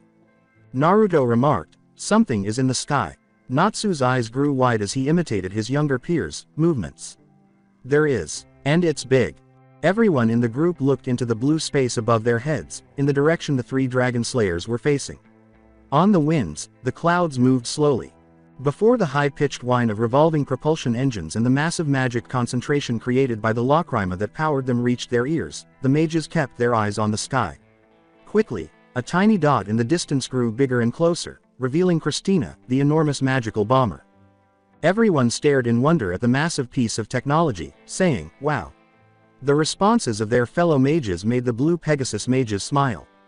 "Yup, you wouldn't believe how many jewels it took to build this beauty." Ren replied. Together, Hibiki and Eve said, 10 billion jewels. As everyone turned to face the Triman's members, their eyes glowed out of their skulls. When Naruto, Wendy, and Natsu smelled something strange, they all immediately looked back at the ship above them, only to discover that they were inhaling the short, unsightly object they had previously seen. From Christina, the small figure jumped down. While Natsu and Happy laughed at the sight, Urza secretly hoped that the impact would end Ichiya's obsession with her. Everyone's eyes watched as the figure slammed comically down on his head, leaving a small imprint on the hard ground. Ichiya leapt to his feet and yelled, "Men, I have come with the mighty Christina, men." Quickly. Everyone except the mages from Blue Pegasus thought, something's wrong here. How did he rise so quickly? As the Trimans bowed before their leader as though he were a god to be worshipped, they pondered. With tears of happiness streaming down his cheeks, Hibiki cried, "Ichiya-sama, your timing could not be better." But he soon turned serious. "But the instructions were for me to signal you as to when to bring in Christina. Why have you gone against the plan, Ichiya?" Seeing the stern expression on the orange-haired man's face, the other mages immediately tensed their muscles, bracing themselves for battle. "I was ambushed by the Oracion Seis. They sent in Angel to deal with me, but luckily my perfume of durability allowed me to survive as I nearly died. knowing that if I was targeted my family would also be men. Leon turned to Sherry in alarm, and Sherry interrupted, saying, then that means that the Ichiya who was with us back at the meeting place was. Jura's in danger. They all cried out at once. A huge explosion reverberated through the atmosphere as they were finishing their sentence. Their eyes widened as they looked up at the sky, where they could see the traces of what had clearly been a tremendous explosion of black and green magic energy, as well as the wisps of that energy circulating through the atmosphere. There was a huge hole in Christina's hull where it had been blasted apart. The once powerful device's wings were impaled by 2 more blasts before she veered off course and crashed a few hundred meters into the forest. The mages were all stumbling around trying to regain their balance as the crash made the ground tremble. As soon as the Earth's tremors had subsided and the current members of the Light Guild Alliance were all stable, they all moved into combat-ready positions when they heard footsteps. They faced their adversaries as they turned to the front. In front of them stood Brain, Midnight, Angel, Racer, Cobra, who had Kubalios slung around his shoulders, and Hotai, all of whom were grinning at the group of Light Guild mages. Brain said politely, as though he were a butler preparing to usher guests into a mansion, welcome to the Wood Sea, our home. To what do we owe the pleasure of having mages from the outside enter our humble abode? Natsu roared, cut the crap, Brain, and stood up. You guys are a dark guild. Oracion Seis has threatened the peace of Fury and so we have been sent to put an end to your schemes. The young boy said something that made Brain laugh. Oh my, are you sure you can carry that out? Natsu's fists exploded with fire. Gray called forth an ice sword. The whip around Lucis' arm loosened and uncoiled when she flexed her arm. Urza stared at the people who had once been her fellow slaves, somewhat dazed. Then she shook her head, letting go of the empathy and sympathy she had for them. Similar to her, they were once scared and alone, but they were free to choose. In a glimmer of light, she called forth a sword. Brain asks Angel, you left the wizard saint alive, yes? The stunning woman with white hair nodded while adjusting a long hairstyle. She put a finger to her chin and said, yes. I just kicked him in the head. He was unconscious, but he might wake up with a headache. He may also suffer a bit from blood loss. I saw him looking up my skirt before kicking him. Good. Brain laughed with amusement and nodded in satisfaction. I have no time to deal with worms such as these. Leon gave Angel a menacing look and said, you were the one who attacked Jura. A huge ice tiger emerged from the magic seal as he slammed his hands on the ground, but as it approached the lone female of Oracion Seis, Brain batted it away with his hand, shattering it into tiny pieces. Brain grinned at the white-haired mage's shocked expressions. This is the strength of Oracion Seis. Your spells are no match for our strength. And now then, it is time that we move on from simple introductions. I know you all and you all know us, but I have no interest in you other guilds. Fairy Tail, Blue Pegasus, and Lamina Scale, none of you interest me. Brain then turned to Naruto and Wendy. But Cate Shelter has use to me. Both Naruto's and Wendy's eyes developed slits and snarled, revealing their more pointed than normal teeth. More like, I am interested in the 2 mages they have sent to aid your little endeavor. Brain responded. Naruto chirped, sorry chum, but I don't swing that way. After nodding in agreement, Wendy moved a little closer to Naruto and said, and I am sure that Wendy doesn't like pedophiles. At the jab, Brain developed a tiny tick mark on his forehead. Angel and Cobra laughed. Kurama gave his friend and partner a stern look. They nodded in agreement before turning back to the Dark Guild. Naruto, Wendy, remember to not run in head first. Kurama said. The Sky Dragon Slayer questioned, what are you talking about? The preteen said, what use could we possibly be to you? With a defiant expression on her face, but the proud Dragon Slayer's legs shook a little from the man's menacing aura and his ki. Kurama's baby-level tantrums contained more ki than this, but Naruto was unfazed. Natsu addressed his fellow Dragon Slayers, saying, Wendy, Naruto, we don't know what these guys are talking about, but you are not here alone. As he and the other members of Fairy Tail's strongest team prepared for combat, orange-yellow flames covered his fists. We'll protect you. Wendy and Naruto turned to face the Light Guild Alliance members, who were all preparing for an attack. The preteens nodded their heads and grinned. After responding, they turned back to the members of the Dark Guild and said, thank you, Natsu-san. As they observed the 2 children, the other 3 Light Guilds blinked in perplexity. Together, they respond, now I'm going to ask you again. What could you possibly want from us? Oh my dear little dragons, You will see when we capture one of you, Sky Dragon Slayer, Moon Dragon Slayer. Brain responds. Wendy appears to be just as protective as Naruto as when he moves in front of her. With rage pulsing through him, Naruto declares, if you want Wendy, you are going to have to go through me first. And no one is going to harm her while I still breathe. He was already using his body to channel chakra and magic in anticipation of an ass-whopping incident. Wendy remarked, and if you want Naruto then you're going to have to go through me, as she prepared herself and moved to stand next to the spiky blonde. Before turning to Blue Pegasus, Racer said, she's a very interesting child. Master Brain, I will handle the Blue Pegasus mages. Like you could. Ren's head was struck by Racer's forearm before he could finish his sentence. The attack had caught all 4 of the Blue Pegasus representatives, knocking them out due to his lightning-fast speed and the fact that the mages were standing neatly in a row. Staring at Racer's former location, the Light Guild Alliance's eyes were wide with shock. They turned their heads just in time to see Naruto hit Racer with a football-sized rock, shocking the Dark Mage with the sudden move and giving him a slight headache. Lucy stepped forward, pulled out one of her golden keys, and glared at Angel. Gate of the Bull, I open thee.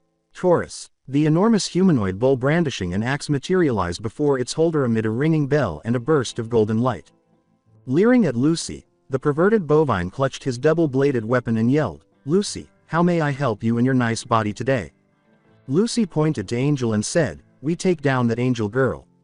Oh, Taurus nodded contentedly after giving Angel a thorough examination. She has a nice body too. Her breasts are bigger than yours, Lucy. Lucy hit her celestial spirit over the head and yelled, don't be a pervert now. Let's just go and attack. Taurus's personality made the others perspire. Celestial spirit nodded and whirled his axe rapidly before sprinting in Angel's direction. Moo, he exclaimed. Lucy ran with her spirit and then jumped on top of his muscular shoulders, whirling like a wheel. Angel flipped her long white hair and laughed. She extracted a single gold coin from her impressive cleavage. She kissed the round piece of precious metal and flipped it into the air, saying, the cost is 10. Before disappearing as golden dust, the coin glowed with a golden light. Angel magic. Gabriel. Lucy and Taurus's eyes widened as the coin disappeared and was replaced by a tiny pillar of golden light. Abruptly, they were flung over Angel's head and shot through the air. The golden light had swiftly died down to show a tall, burly man roughly the height of Taurus. The man had empty white eyes without pupils or irises, and his skin was dark gray, as though he were composed of stone. The stone-like man had 2 pairs of white feathered wings affixed to his back and was dressed in armor of gold and dark gray. 2 short swords were fastened to his waist. Lucy and Taurus had been redirected from their target by the angel Gabriel, and Angel grinned as she saw her enemies take off. But all of a sudden, she felt something encircle her leg. Her dark eyes grew wide as she looked down and saw the whip tightening around her leg. As they touched down in the woods, Lucy, still in the air, yanked Angel along with a scream of struggle. Gabriel dutifully trailed behind his user.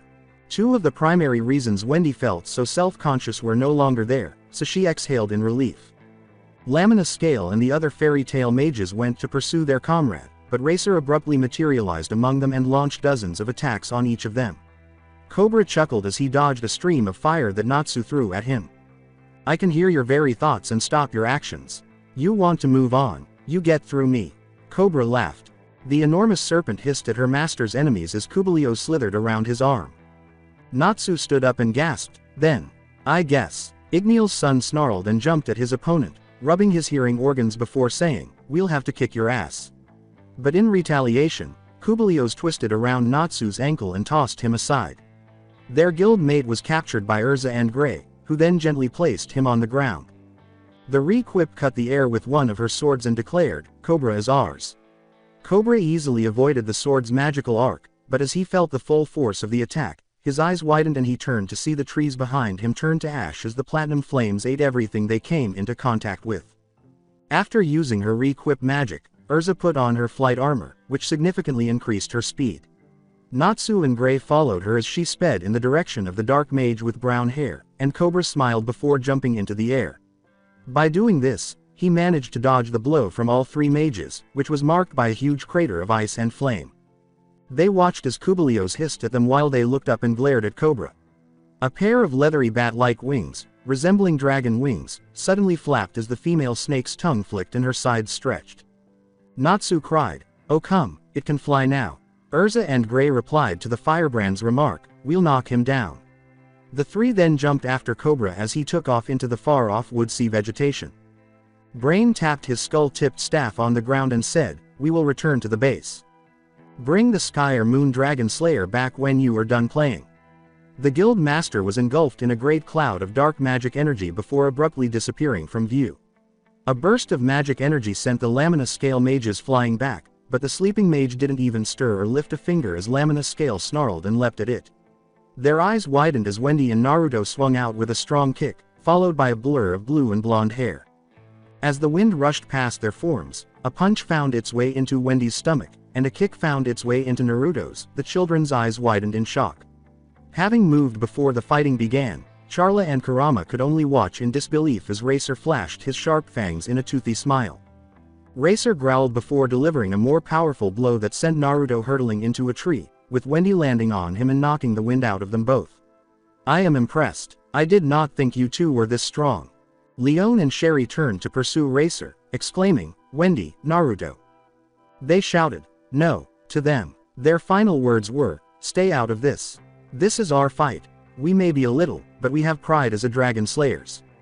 Do not intervene. Handle the sleepy emo." Before a sharp kick sent them straight through the tree they were leaning against and into the forest, where everyone could hear the sounds of falling trees and cracking bark, making many people wince.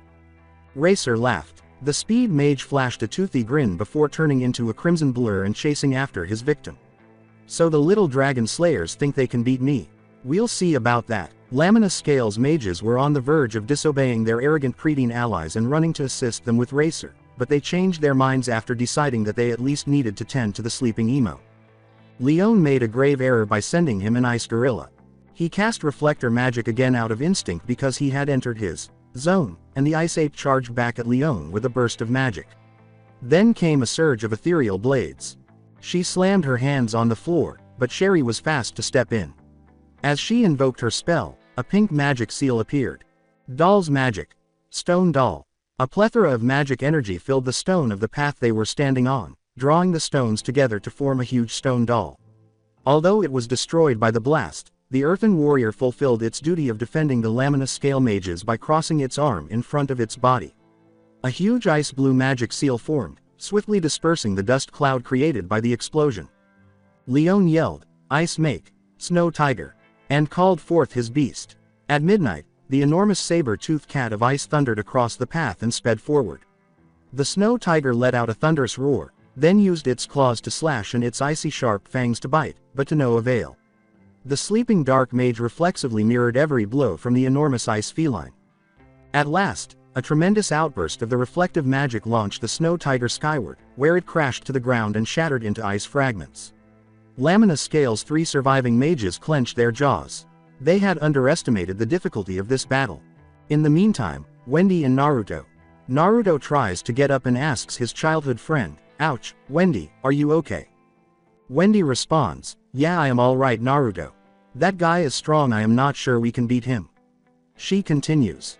Naruto tries to bolster Wendy's confidence by saying, "Hey, don't give up, besides we did underestimate him, but we won't make that mistake again.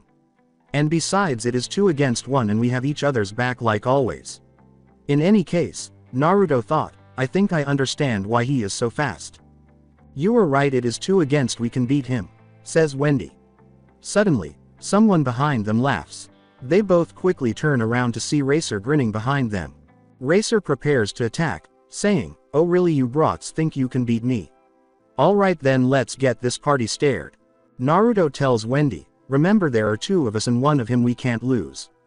Wendy responds, "You're right, Naruto, we can defeat him."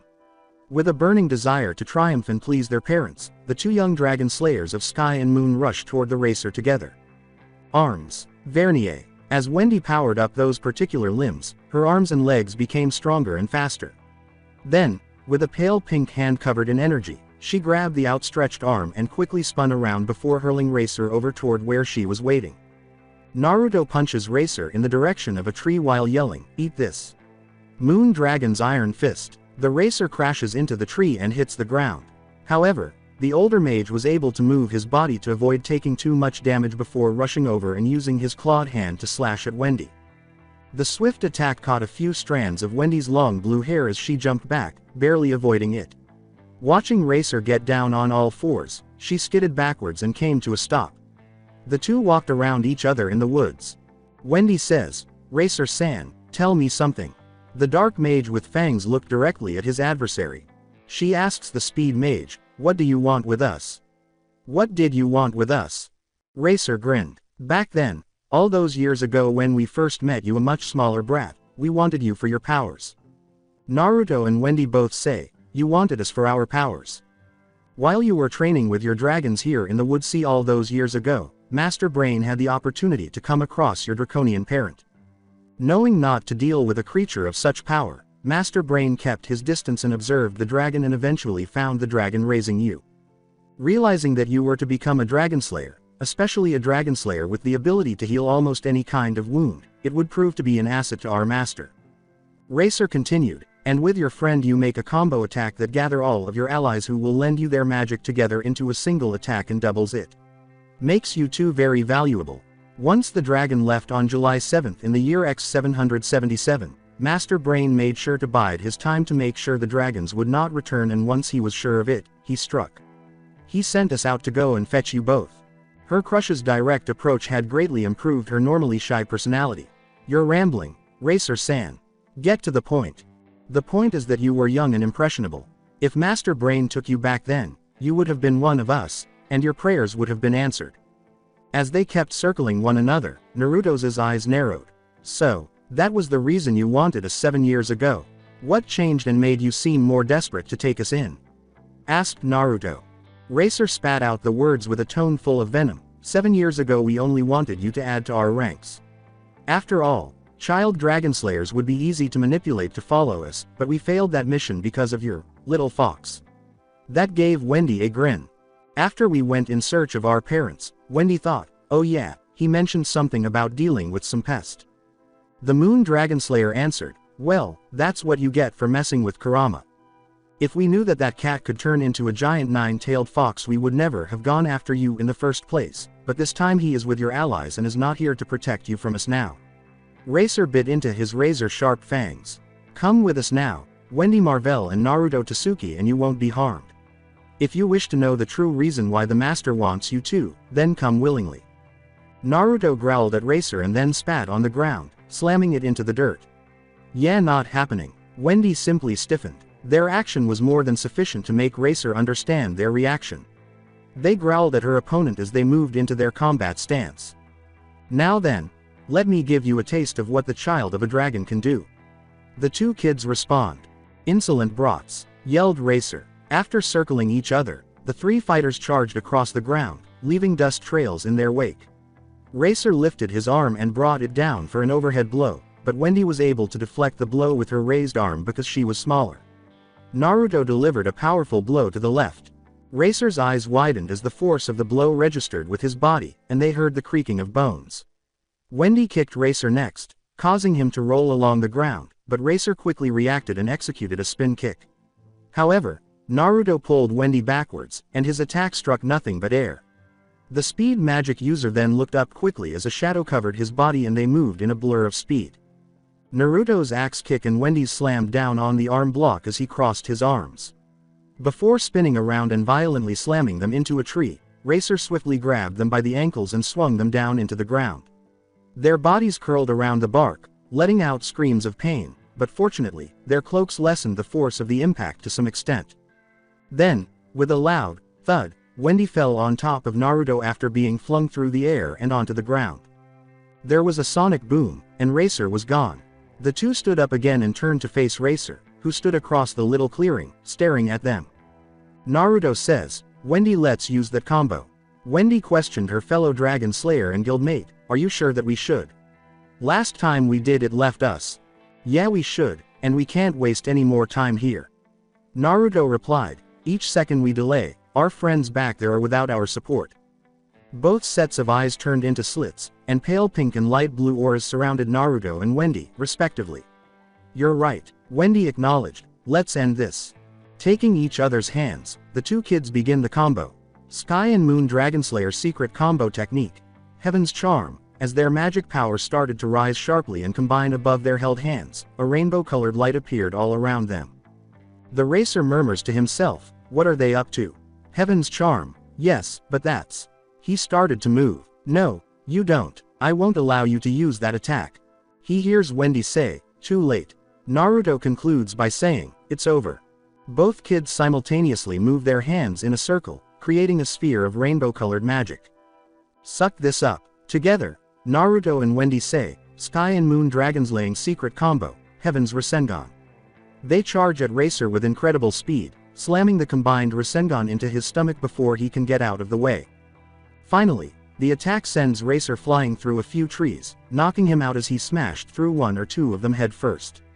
Arg! Racer screams in pain at the amount of power being shoved into his gut. Keeping the hand in his own, Naruto exclaimed, who he did it Wendy. Wendy, who did not mind the ongoing contact, replied, yeah we did Naruto. They were both panting heavily.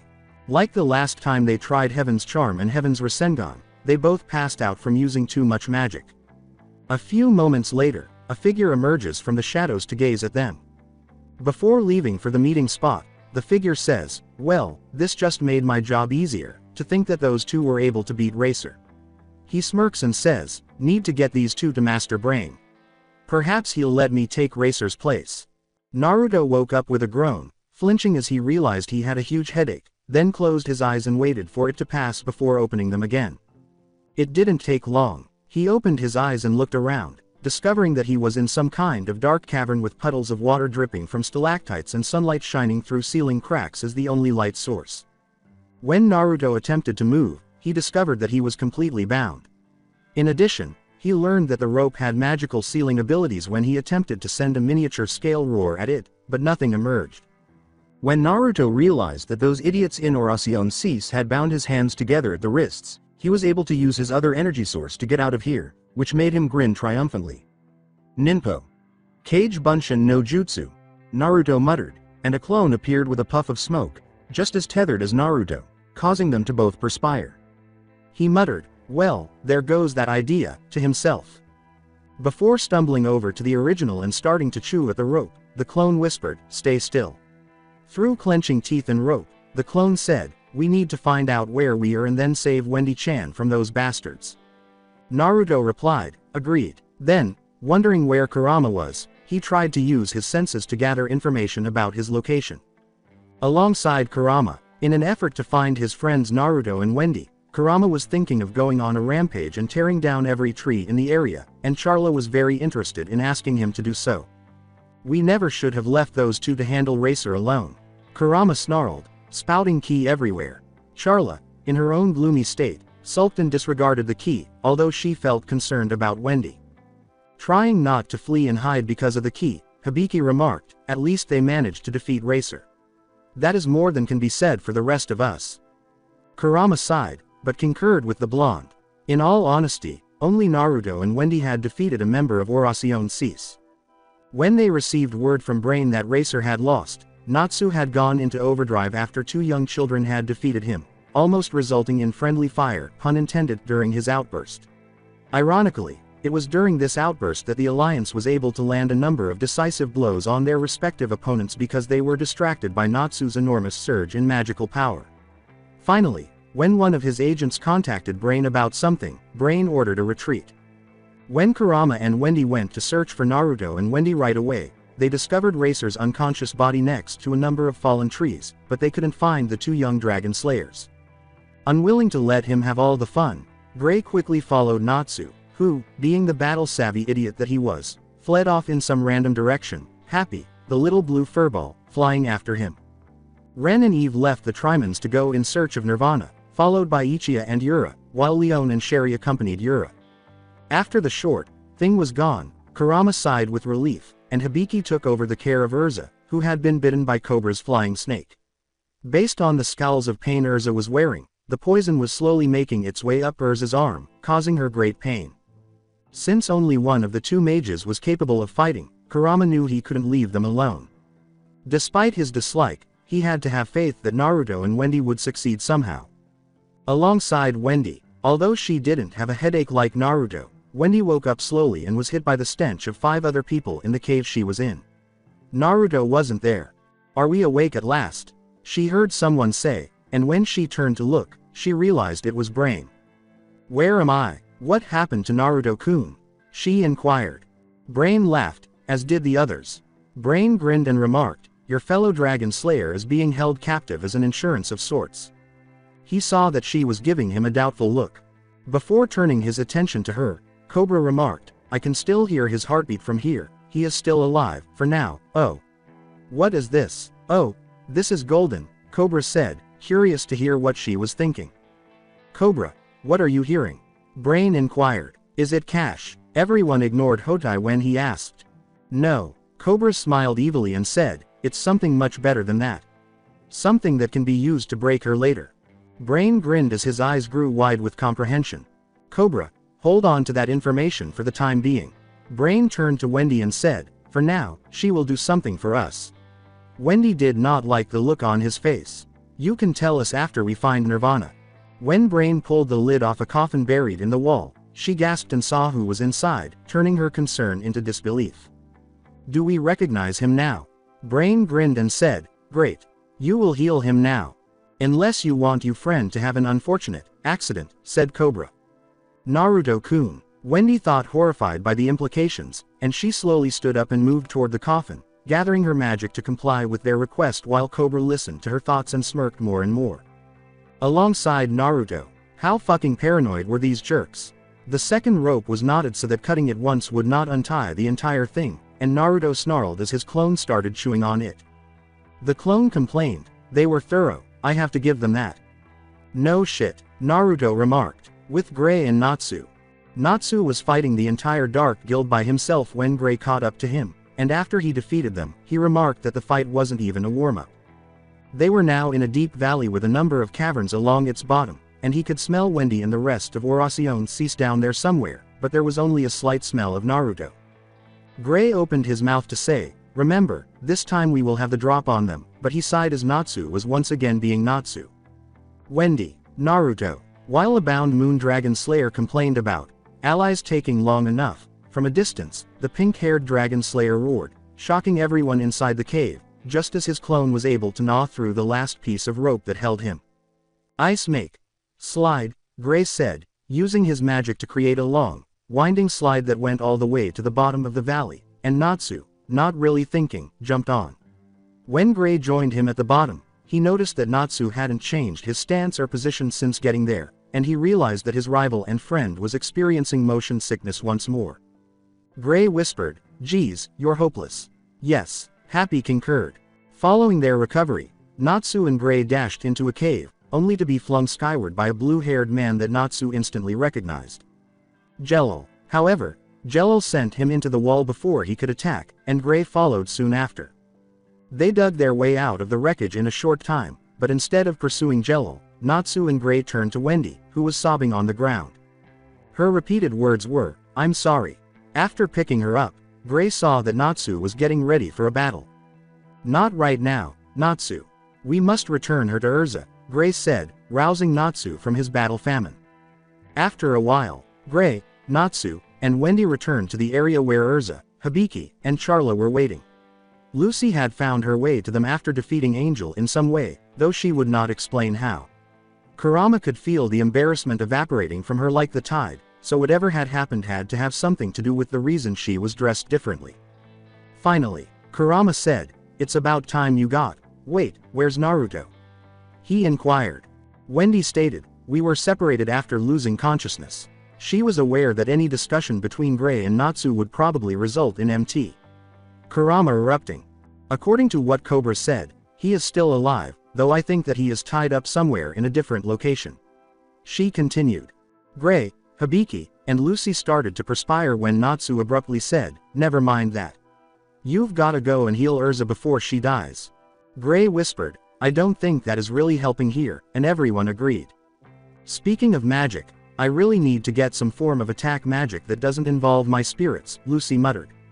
Hibiki, who heard her grousing, chose to assist her, but he stumbled and his hands landed on two bouncy and soft objects on Lucy's persona. With the Lamia scale, how can we be certain Lucy-chan is okay? Concerned about her friend who had once been her enemy, Sherry inquired. She belongs to Fairy Tail. Leon concluded. She'll be. A series of shrill cries of shame and feminine rage reverberated throughout the forest. Fine. Using Fairy Tail, through swollen and bruised lips, a black and blue Hibiki said, I'm Wheelie Sowie. He held up his hand and prodded Lucy's forehead, and then a flurry of information flooded her mind, causing her to gasp as she realized it was a spell of celestial magic. As the upload bars reached full status, he added, This ist an offensive spell for celestial magisch. Lucy bowed and remarked, thanks, and sorry about your face. With a lovely view down her cleavage, Hibiki remarked, the view is thankish enough.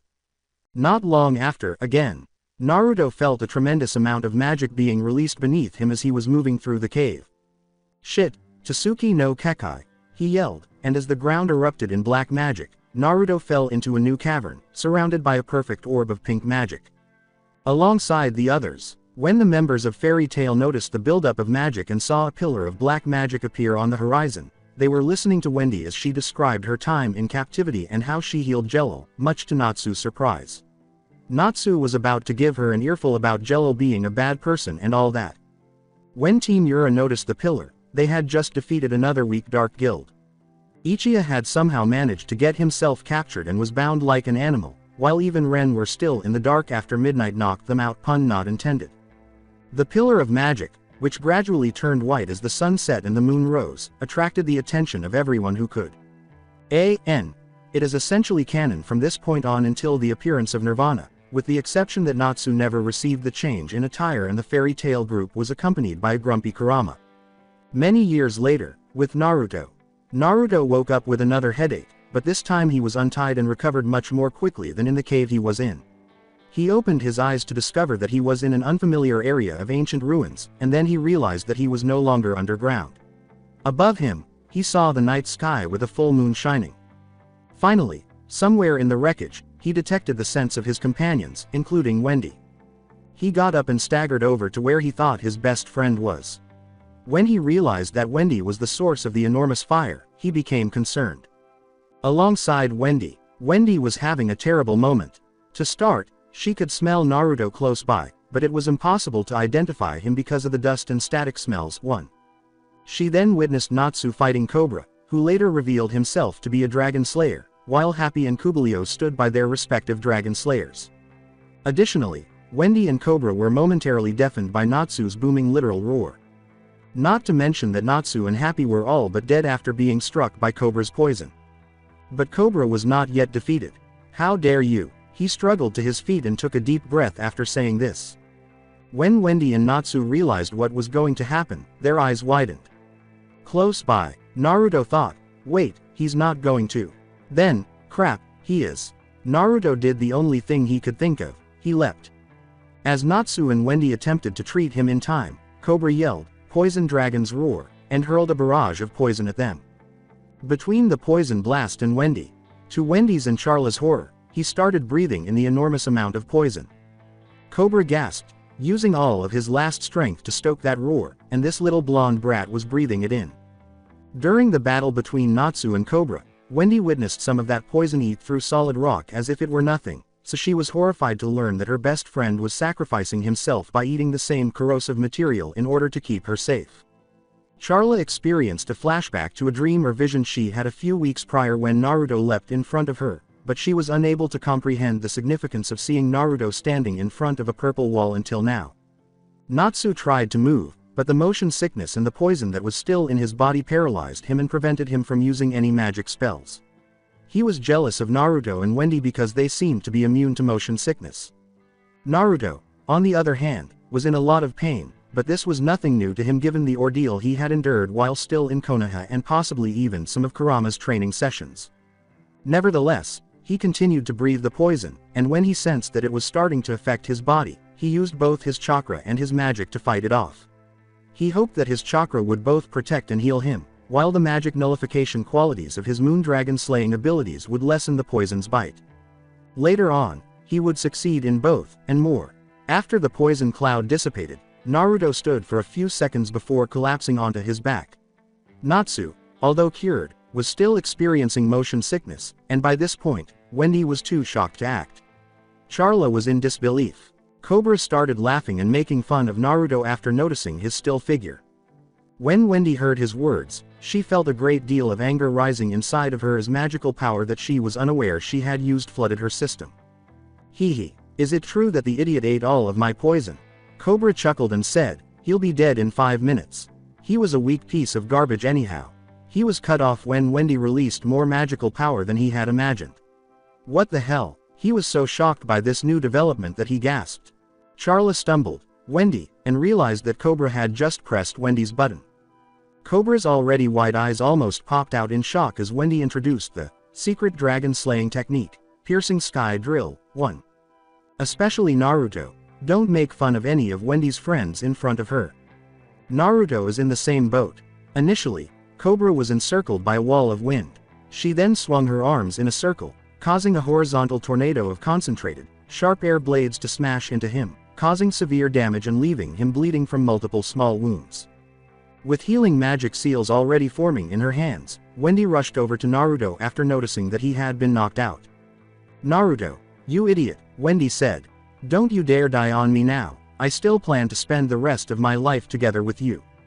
Although Charla's eyes widened at the confession, she wasn't really shocked because she had long suspected Wendy's feelings for Naruto and, of all the people she knew, she probably wouldn't trust anyone else with Wendy's well-being more than Naruto. You promised me that we will stay together till the end. Wendy went on. You are the next guild master after all. Wendy questioned why her magic was not working on Naruto, at least not as much as it ought to have, by any means. When she heard loud laughter coming from the side, she looked up and paled when she saw Brain standing there. He looked different, though, and the amount of magic power emanating from him was simply enormous. So, a little weak girl took out this trash. And this brat managed to consume a massive amount of his poison, impressive, for worthless trash. Smirked Brain. He let out a loud laugh. Naruto, Wendy and Charla turned to see Gray, Lucy, and Jura running towards them, the former and latter charging up magic circles, as a group of voices yelled, Brain. Lucy wondered how she got involved in this mess again. More trash. Brain uttered those words, launching a huge beam of black magic at the advancing team. Jura built a rock wall to block it, but Brain's magic pierced it and struck him directly. Jura-san. Gray and Lucy yelled as they turned to face the spot where the magic was striking their comrade. Be gone. Brain launched additional assaults on Gray and Lucy, but both beams were stopped by a fire vortex. Fire Dragon's Roar. Natsu roared through his open mouth, moving his head and adding more magic to his attack. Brain grinned as the flames consumed him. Happy White Cat, get Wendy and Naruto out of here, Natsu yelled, putting an end to his roar. As though I would allow it. Brain pointed with 2 fingers at Naruto's prone form and Wendy, who were seated beside him. Double Dark Rondo, he said, launching 2 magic attacks at the Dragon Slayers. In an attempt to block the Dragon Slayers and the incoming magic, Natsu struggled with joint stiffness, but he was far too slow. Knowing that his fastest magic wouldn't be able to arrive in time, Gray's eyes widened. Lucy was too far away for her whip to be of any use, and she lacked the ability to use instant cast attack magic. Jura didn't see what was happening because he was digging himself out from under a pile of rubble. Kurama was on the verge of jumping in when he was stopped by movement. At the same time, Nirvana was getting closer. What is happening, Master? A guild member inquired. Nirvana has been unsealed, said Master Rubal of Cate Shelter, and the mistakes of my past have come to haunt us, I am afraid, Nebula. Returning to Nirvana, Ichiya, who was suspended from a ragged ledge on one of the city's towers, woke up and let out a girlish scream upon realizing the floor was far below him. After a while, he relaxed and started searching for a way down. The log that had been keeping him from falling, to which his hands and feet had been tied, broke at that point. Mean NNNNNN. As he plummeted into the city below, Ichiya let out a scream. With Jello and Urza. A few minutes after Urza curb-stomped midnight, Urza and Jello were transporting an injured Richard to safety when Jello felt a tremendous amount of magic coming from ahead, and the city was rocked by a series of explosions and screams.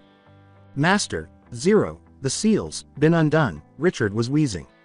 Leave me, go, Savior, friends. Will you be okay in this place? Urza inquired, and Richard gave a painful nod.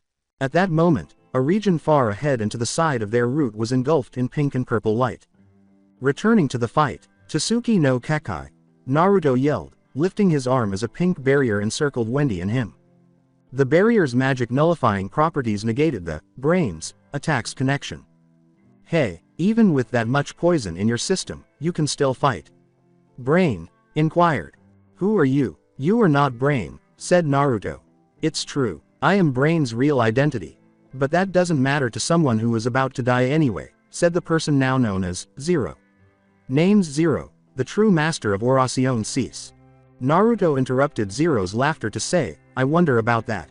I am alive, and I don't intend on dying anytime soon. Suddenly, his magical power surged and he started to glow with a pink and purple aura. The eyes of Wendy, Charla, Happy, and Natsu all widened as they realized what was happening. Charla started, a fusion of poison and moonlight. She had not anticipated this. Dragon of Poison Moon, Wendy gasped. Kurama was the only one who noticed that Naruto was using his chakra as a medium to maintain the stability of the poison and moon magic mixture, even though this would have repercussions later. Before taking a deep breath, Naruto uttered the words, Zero, you have made a big mistake. Poison Moon Dragon's roar, a huge beam cloud of pink and purple erupted from his mouth, directly aimed at Zero, whose smirk vanished when he realized he would need to exert some effort to avoid this attack. Naruto appeared beside him, leg spinning in for a kick, just as he had landed. To Naruto's surprise, Zero caught the kick and said, I seem to have underestimated you. But I won't do that again. He raised his other hand, revealing multiple runes, saying, it's hard to believe this runt is forcing me to use a trump card, but whatever. He uttered the words, magic sealing formulae, and slammed his free hand into Naruto's stomach, causing the young, blonde dragon slayer to cough up blood and lose control of both his chakra and poison moon mode, permitting the poison in his system to run amok too. Why you, basta, Naruto passed out, and Zero laughed before hurling him at Wendy, sending them both crashing through a number of walls and buildings. Zero returned his focus to the other two mages not yet unconscious. Where were we now? He cracked his knuckles and asked menacingly. Kurama was nowhere to be found, and he left them and Charla lying there in a bloody mess. After a few minutes, when Urza and Jello got there, they found Wendy and Naruto lying in a heap beneath some debris. Hey Wendy, Naruto, Urza yelled, removing the debris and placing the two correctly on the ground. Wendy, who had been hit the least of the two, just a concussive blow via crush thrown into U Express, finally stirred after some time. What took place? Wendy asked, before the details of the fight came back to her. Naruto. Grabbing her shoulders and pointing to Naruto, Urza said, don't worry, he is right next to you. With a sigh of relief, Wendy charged up her magic and cast a diagnostic spell on Naruto before repairing the damaged areas. Oh, thank God. Jello pointed to the runes on Naruto's stomach and remarked, that will be a problem. What are those? Urza inquired. Urza's eyes widened in shock as Wendy revealed, Zero hit him with something called a magic sealing formula. What caused Naruto to act in this way? Urza questioned, amazed at the boy's strength. Wendy started to say, well, Naruto, but was cut off when Nirvana unleashed a massive magical blast just before the city was rocked by an explosion. #static#, hear us. Is anyone still conscious down there? Wendy, Jello, and Urza heard in their minds. Hibiki-san, Wendy inquired. Hibiki said, finally, we found someone, and it sounded like he was worn out. What's happening? Urza inquired. Hibiki informed Wendy that Nirvana had just attempted to fire at Cate Shelter, but they had blown up one of its legs to divert the aim. He then described the plan to completely destroy Nirvana, which included destroying 6 large lacrimas at once. A quick head count revealed that there were not enough people awake, but after a brief speech by Urza, Natsu, Gray, Lucy, and Ichiya awoke. With his remaining energy, Hibiki uploaded a timer and a map into their minds. The timer indicated how long it would take for Nirvana to charge up another shot, and the map displayed both their location and that of the lacrima. Natsu offered to go to Lacrima 1 and beat the living daylights out of him after smelling Zero there. In the meantime, Naruto's mental image. Naruto woke up, lying in a field, and moaned. Where am I? He inquired. He heard a familiar voice say, inside your mindscape, kid. He turned around and saw Kurama standing tall and full of body. "Kurama, why are you here? My mindscape, what do you mean by that?" Naruto inquired. "Listen, I had to go back into the seal you carry to protect your ass from the poison you consumed when you were struck by that Zero Freak's sealing attack." Kurama clarified, "It will take some time, but after I have finished repairing you, I will go back to the outside world. Fortunately, your body has by now developed some sort of antibodies against it, but there was still a lot of damage."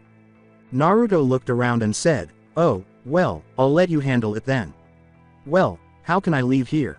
When Kurama realized that this was their first encounter in his mindscape, he looked at the young blonde and started to perspire. Kurama questioned, "Easy way or hard way?" "Huh?" asked Naruto, perplexed. Easy way." After nodding and attempting to conceal a smirk, Kurama flicked one of his enormous fingers at Naruto, destroying the mental avatar and bringing him back to reality. Kurama declared triumphantly, "Been wanting to do that for ages now." After a few minutes, when Wendy, Charla, Urza, Lucy, Happy, Gray, Ichiya, and Natsu reached their individual lacrimas, the timer was almost at 0. Wendy looked over at Charla. The Dragon Slayer questioned, "Are you sure I will be able to do this?" Charla said, "This again." Charla pointed first at Wendy and then at the lacrima and said, "Sai just do what Naruto or that idiot Natsu would do. They would be calm and would be trying to destroy this thing. Right now, with Natsu." Fire Dragon's roar. Natsu launched a fireball at 0, who retaliated with a magic blast of his own. The Fire Dragon Slayer became enraged by this and increased his power even further. Returning to Worrywart, Wendy remarked, "But my roar isn't as powerful as Naruto and Natsu's," just before Charla gave her a serious blow to the head. "Want me to tell Naruto that a complete wimp has a crush on him?" asked Charla. After turning bright red, Wendy attempted to glare at Charla, but her face would not go away from its red hue. She yelled, "I don't have a crush on him." Charla thought, "Oh wow, I had no idea that Wendy was a Tsunere." She chose to slightly push her buttons when she noticed that the timer was getting close to 0, and Charla flew between her and the lacrima. "But whilst you were healing him, you said." Wendy yelled, "Shut up," while inadvertently letting out a full-powered dragon's roar. "Oh she." Charla had no time to avoid the air vortex that was directly aimed at her. "This is going to hurt." As expected, Charla had a large lump on her head when she came out on the other side of the broken lacrima. Before passing out, Charla thought, should have known better than to push her buttons. Meanwhile, after Jelil showed up and gave him all of his power, Natsu entered Dragon Force and, using his secret dragon slaying technique, Hidden Fire Form, Phoenix Blade, he and 0 flew through the lacrima. But he didn't get a lump on his head like Charla did. Gray used an ice bazooka to destroy his lacrima. For something composed of ice, that's a lot of firepower. Urza slashed the living daylights out of her lacrima after donning her black-winged armor. A now-freed Gemini assisted Lucy in calling forth the Taurus, who plowed through the lacrima. Intentional pun. Ichiya transformed into a big, macho man after giving himself a power-up with one of his leftover perfumes. Before Ichiya punched it, the lacrima most likely sensed something extremely unsettling in the room and started to break. Additionally, the Walking City super weapon lost its ability to continue operating, including the ability to bear its own weight, after all 6 lacrima were destroyed. After Gemini casually left after giving her its key, Lucy immediately called forth Horologium and was able to escape dodge before it was too late. Ichiya simply ran while yelling, "Mean!" as she tanked the falling debris. Urza and Gray fled as if their lives depended on it, or in Urza's case, as if Ichiya was following them. Urza lost sight of the city's edge and leapt over it, only to tumble into the forest below. Hotai saved Natsu and Jello by literally swimming to safety with his ground liquefaction magic. But as Wendy and Charla were rushing to the closest exit, the roof began to collapse in on them. Someone called, "Moon Barrier," and landed beside Wendy and the cat. Just as the ground gave way and everything fell apart, a pink orb formed around the 3 of them. Everyone started moving toward the Cate Shelter Guildhall, which was fortunately not far away, after the dust had settled.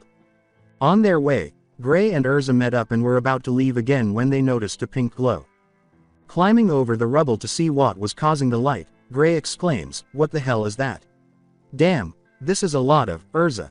He yells at his friend. Urza's eyes widened as she leapt over the rubble and landed beside the ice mage. "Naruto, Wendy and Charla were all unconscious inside a glowing pink sphere. According to Urza, neither of them had any new wounds, but Naruto still appeared to be poisoned, albeit to a much lesser degree. With his eyes searching the area, Gray exclaimed, "Okay, what exactly happened here?" The pink sphere was beginning to shatter when they both heard a sound like glass breaking. "Let's get these three to their guild where they can rest," Urza replied, "though I wonder where Naruto's cat is. If what they said is true, then he is probably somewhere in the forest cleaning up the mess," said Gray.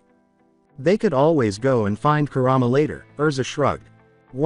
2 days later, in the morning, as his muscles resisted any movement, Naruto moaned. Knowing full well that Naruto would be stiff and sore for the entire day, Kurama chose to leave it at that after dealing with the poison the previous evening, relying on Naruto's innately high rate of recovery to complete the remaining tasks. The fox appeared proud of himself as he smiled wildly off to the side of the room. Particularly after he had instructed Wendy to avoid using any of her healing magic on Naruto. Said Bluenet was on the opposite side of the room, pitying her best friend but powerless to intervene because of a vow she had made to a demon that was thousands of years old. Instead, she pretended to be a girl and made Naruto try on a variety of outfits that required him to move his body in order to put on. Who would have thought Wendy was a little sadistic? At their antics, Charla was shackling her head on her lap. She seemed to have gone into a trance as she abruptly tensed up and her eyes glazed over. It ended as swiftly as it had begun, and Charla was back to her usual self. She was thinking about something akin to 10 seconds of high-definition video, about a different world where she was royalty and everyone was blue crystals. Although Kurama saw the slight movement, he chose not to speak up just yet because he had seen her freeze like that before, and each time her day was marred by a negative attitude. Naruto, who had just changed out of the 7th dress she had instructed him to wear, exclaimed, "Okay, seriously Wendy, why are you trying to make my life miserable?" Wendy chirped, "Consider it punishment for being an idiot." Naruto complained, "So mean." Then he had an epiphany. "Oh, by the way, back on Nirvana, you were saying something whilst healing me. I kind of didn't get it, so could you repeat it please?" Kurama could see that Wendy was blushing horribly, but she looked down as if reflecting. After battling back her blush, which was still partially visible in her cheeks, Wendy remarked, "Oh, that was me ranting about you being an idiot and all." No spine. Knowing full well that Wendy wasn't just ranting, at the time, Charla thought to herself. Naruto acknowledged her statement and said, "Oh, okay. Why should she lie to him now when she has never lied to him before, at least not without cause?" At his words, Wendy let out a sigh of relief. Charla gazed at Naruto while Kurama grinned, then recalled that Naruto was naturally rather dense. Wendy smiled and remarked, "Anyway, I think the 3rd outfit fits you best." Naruto glanced at the heap of clothing beside him and said, "Oh, okay, which one was that again?" Wendy smirked when Naruto began putting the clothes on again after saying, "One of the ones in that pile." After giving a small chuckle, Charla jumped off Wendy's lap and left the room, stating that she was only going to check on the other people. Kurama lingered to watch Wendy transform Naruto into a living dress-up doll. A few rooms away, Lucy and Sherry were engaged in a sort of competition to see who could dress the cutest. Lucy was sporting an outfit that would have made the Weekly Sorcerer magazine cover page. Something like a loincloth fastened to a skirt and a bikini top. The 3.5 peeping Toms agreed that Sherry was equally attractive, but she was much more conservative. Before Sherry and Lucy got together and made her try on some of the dresses Cate Shelter was offering them, Urza had just finished getting herself a new outfit from her pocket dimension. She ultimately chose a blue dress that was halfway between what Sherry and Lucy were wearing. The males from Fairy Tail and Lamia Scale were competing with one another to see whose outfit made them look the badass. They had backup suits for each of them, so the 4 from Blue Pegasus weren't there. Instead, they were busy spying on 3 girls. Outside the guild hall later, having Wendy, Naruto, Kurama, and Charla by his side, Rubal led the Cate Shelter guild as a whole. The representatives of the other 3 light guilds, who had fought alongside them to defend their home, were standing in front of him. Jura, Urza, and Ichiya thanked them for each of their guilds after a rather brief, "thank you," speech. "Oh, and some of you are probably wondering if we are the descendants of the Nervit, right?" Rubal abruptly responded, "I am sorry for hiding our legacy as Nervit." Happy said, "Way to ruin the mood there." Natsu remarked, "It's not like we care at all." His supporters all agreed with him. Naruto remarked, me and Kurama don't mind as well. The latter two nodded in agreement. And I am sure that sentiment is shared by Wendy and Charla. Rubal's expression was one of deep thought rather than relief. Everyone, please listen to what I am about to say. Only the sound of a breeze hurrying past them broke the silence. To start, we are not the descendants of the Nervate, said Rubal. Naruto and Wendy reacted in the same way. They stood up more erect as their eyes widened. Rubal went on, we are the Nervate themselves. 400 years ago, it was I who created Nirvana. Stunned, Leon exclaimed, what? No way, Lucy exclaimed, looking just as shocked. 400 years ago, Happy and Natsu obviously took longer to catch on. Both Naruto and Wendy were immobilized by shock and mounting incredulity. 400 years ago, in order to stop the war that was raging across the world, I created Nirvana, a magic that inverts light and darkness. Rubal continued to speak. Nirvana became our country, and for a time we realized peace. He conjured up images of the past around him using illusion magic. The images began to darken as the statement read, however, great power will, without fail, give rise to a great power opposing it. As much as Nirvana changed darkness to light, Nirvana itself became wrapped in darkness. Everyone, including Natsu, was now paying attention to what Rubal was saying, which was significant. Rubal appeared solemn at this point. It was to maintain balance. It was impossible to change people's personalities to light without limit. Just as light will rise to oppose the darkness, so too will darkness rise to oppose the light, without fail. Now that you think about it, Grace said, recall Richard's change of heart and the time Sherry briefly became apeshit crazy and evil. The pictures Rubal evoked showed the buildings and people in the dark. The darkness lost from the various peoples came back upon us Nervate. Wendy was shackling by this point, and Naruto was nearby. It can't be. With the images shifting to multiple dark Nervate fighting among themselves, Rubal uttered the words, it was hell. The following series of images showed war and death. We killed each other, until no one was left. The Guild's Alliance members were unable to speak. Rubal went on, I am the only survivor. Wendy appeared on the verge of passing out. Rubal went on, well, at this point, thought it not exactly right. My physical body has long perished, I am not what you might call a spectral form now. Or rather a weak ghost trying to atone for his sins of the past. That was it. Whether he liked it or not, Naruto began shackling because he was afraid of ghost stories. His expression brightened as if a heavy burden had been removed from his elderly shoulders. I guarded Nirvana for 400 years until someone came who would be able to destroy it. And now, my role is finally over. With tears welling up in her eyes, Wendy demanded, what are you saying? Naruto was also having a hard time accepting this. The Cate Shelter Guild members suddenly began to glow and then vanished. Naruto and Wendy questioned, what is this? Everyone. According to Charla, you guys. After realizing what had been happening, Kurama felt sorry for the two young dragon slayers. Wendy, Naruto, and Charla called out each of their names as they kept vanishing.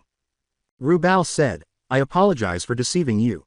Wendy and Naruto's eyes widened when he said, all the members of the guild are illusions created by me.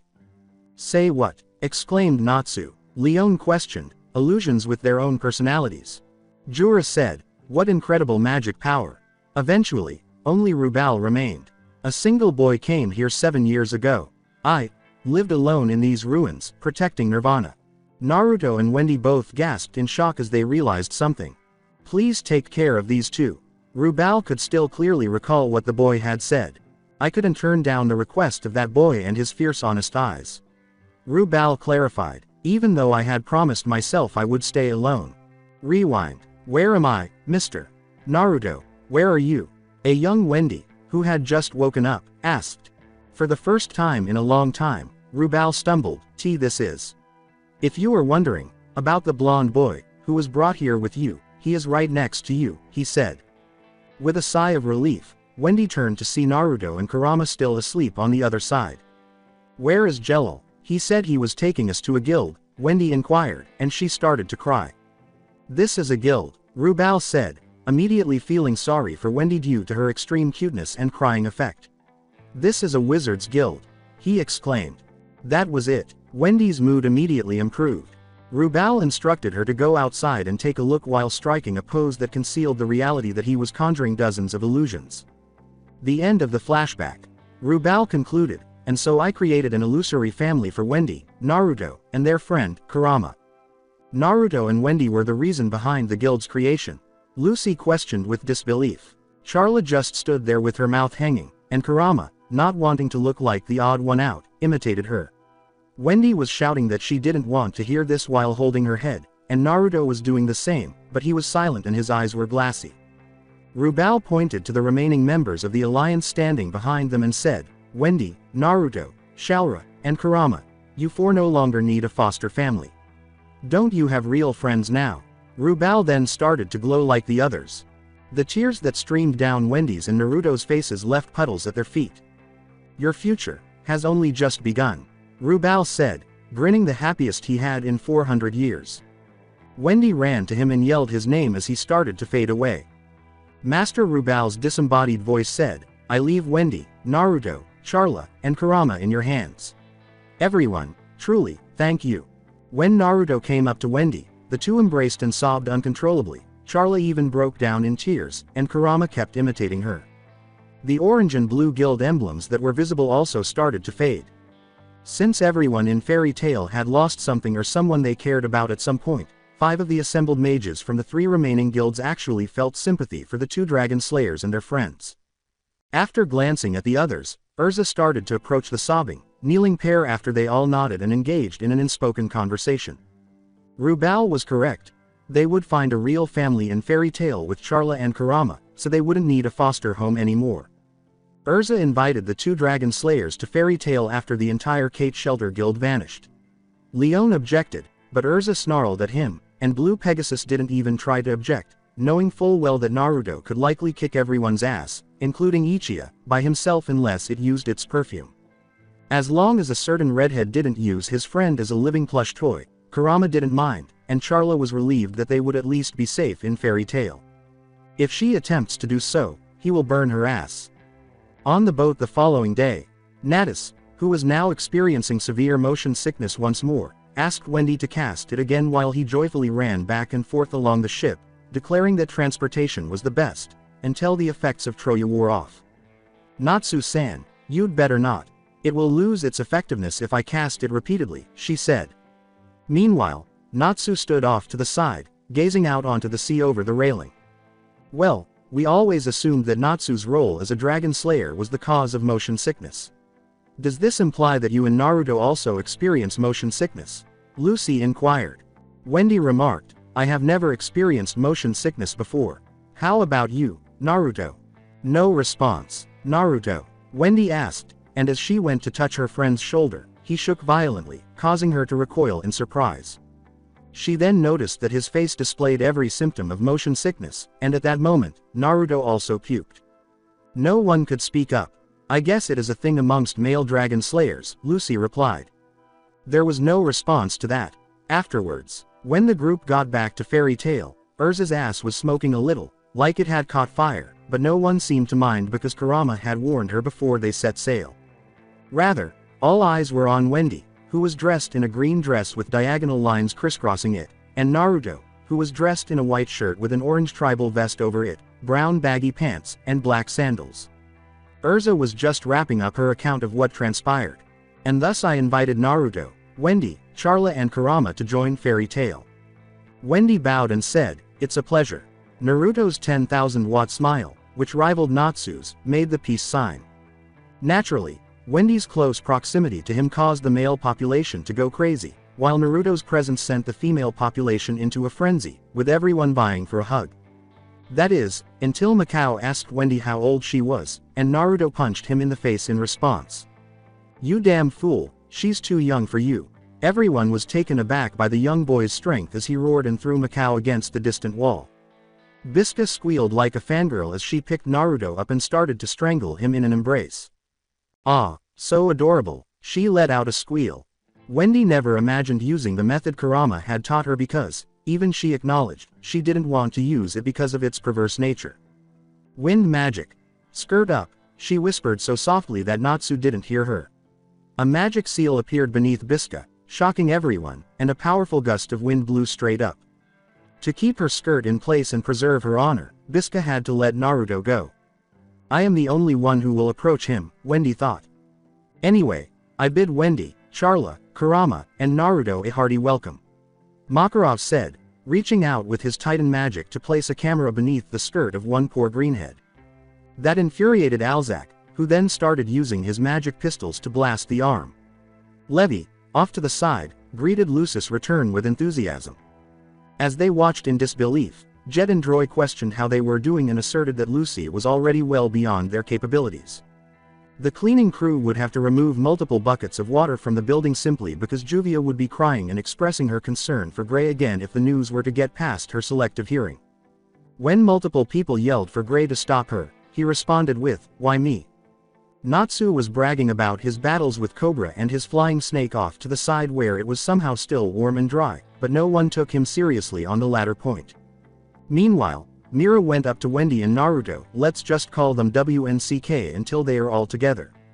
How are you? I am Mirajan. Naturally, Wendy, who occasionally reads The Weekly Sorcerer, became a little fangirl here. Kurama and Naruto simply shook their heads, though the latter thought it was funny. Mirajan started to say, I bet that Charla and Kurama is the same as happy, but Naruto cut her off. Kumarama, are you certain you'll overlook that one? Naruto asked his neighboring orange cat. Kurama was shackling a little and staring down. Don't compare me to that flying rodent, he growled, and then he changed into a big fox with 5 tails, which Naruto called the awesome public transport fox, see chapter 3. And I've had enough of being mistaken for a cat. And for crying out loud, I am a cartoon. Additionally, don't go out with that blue cat with me, Charla yelled.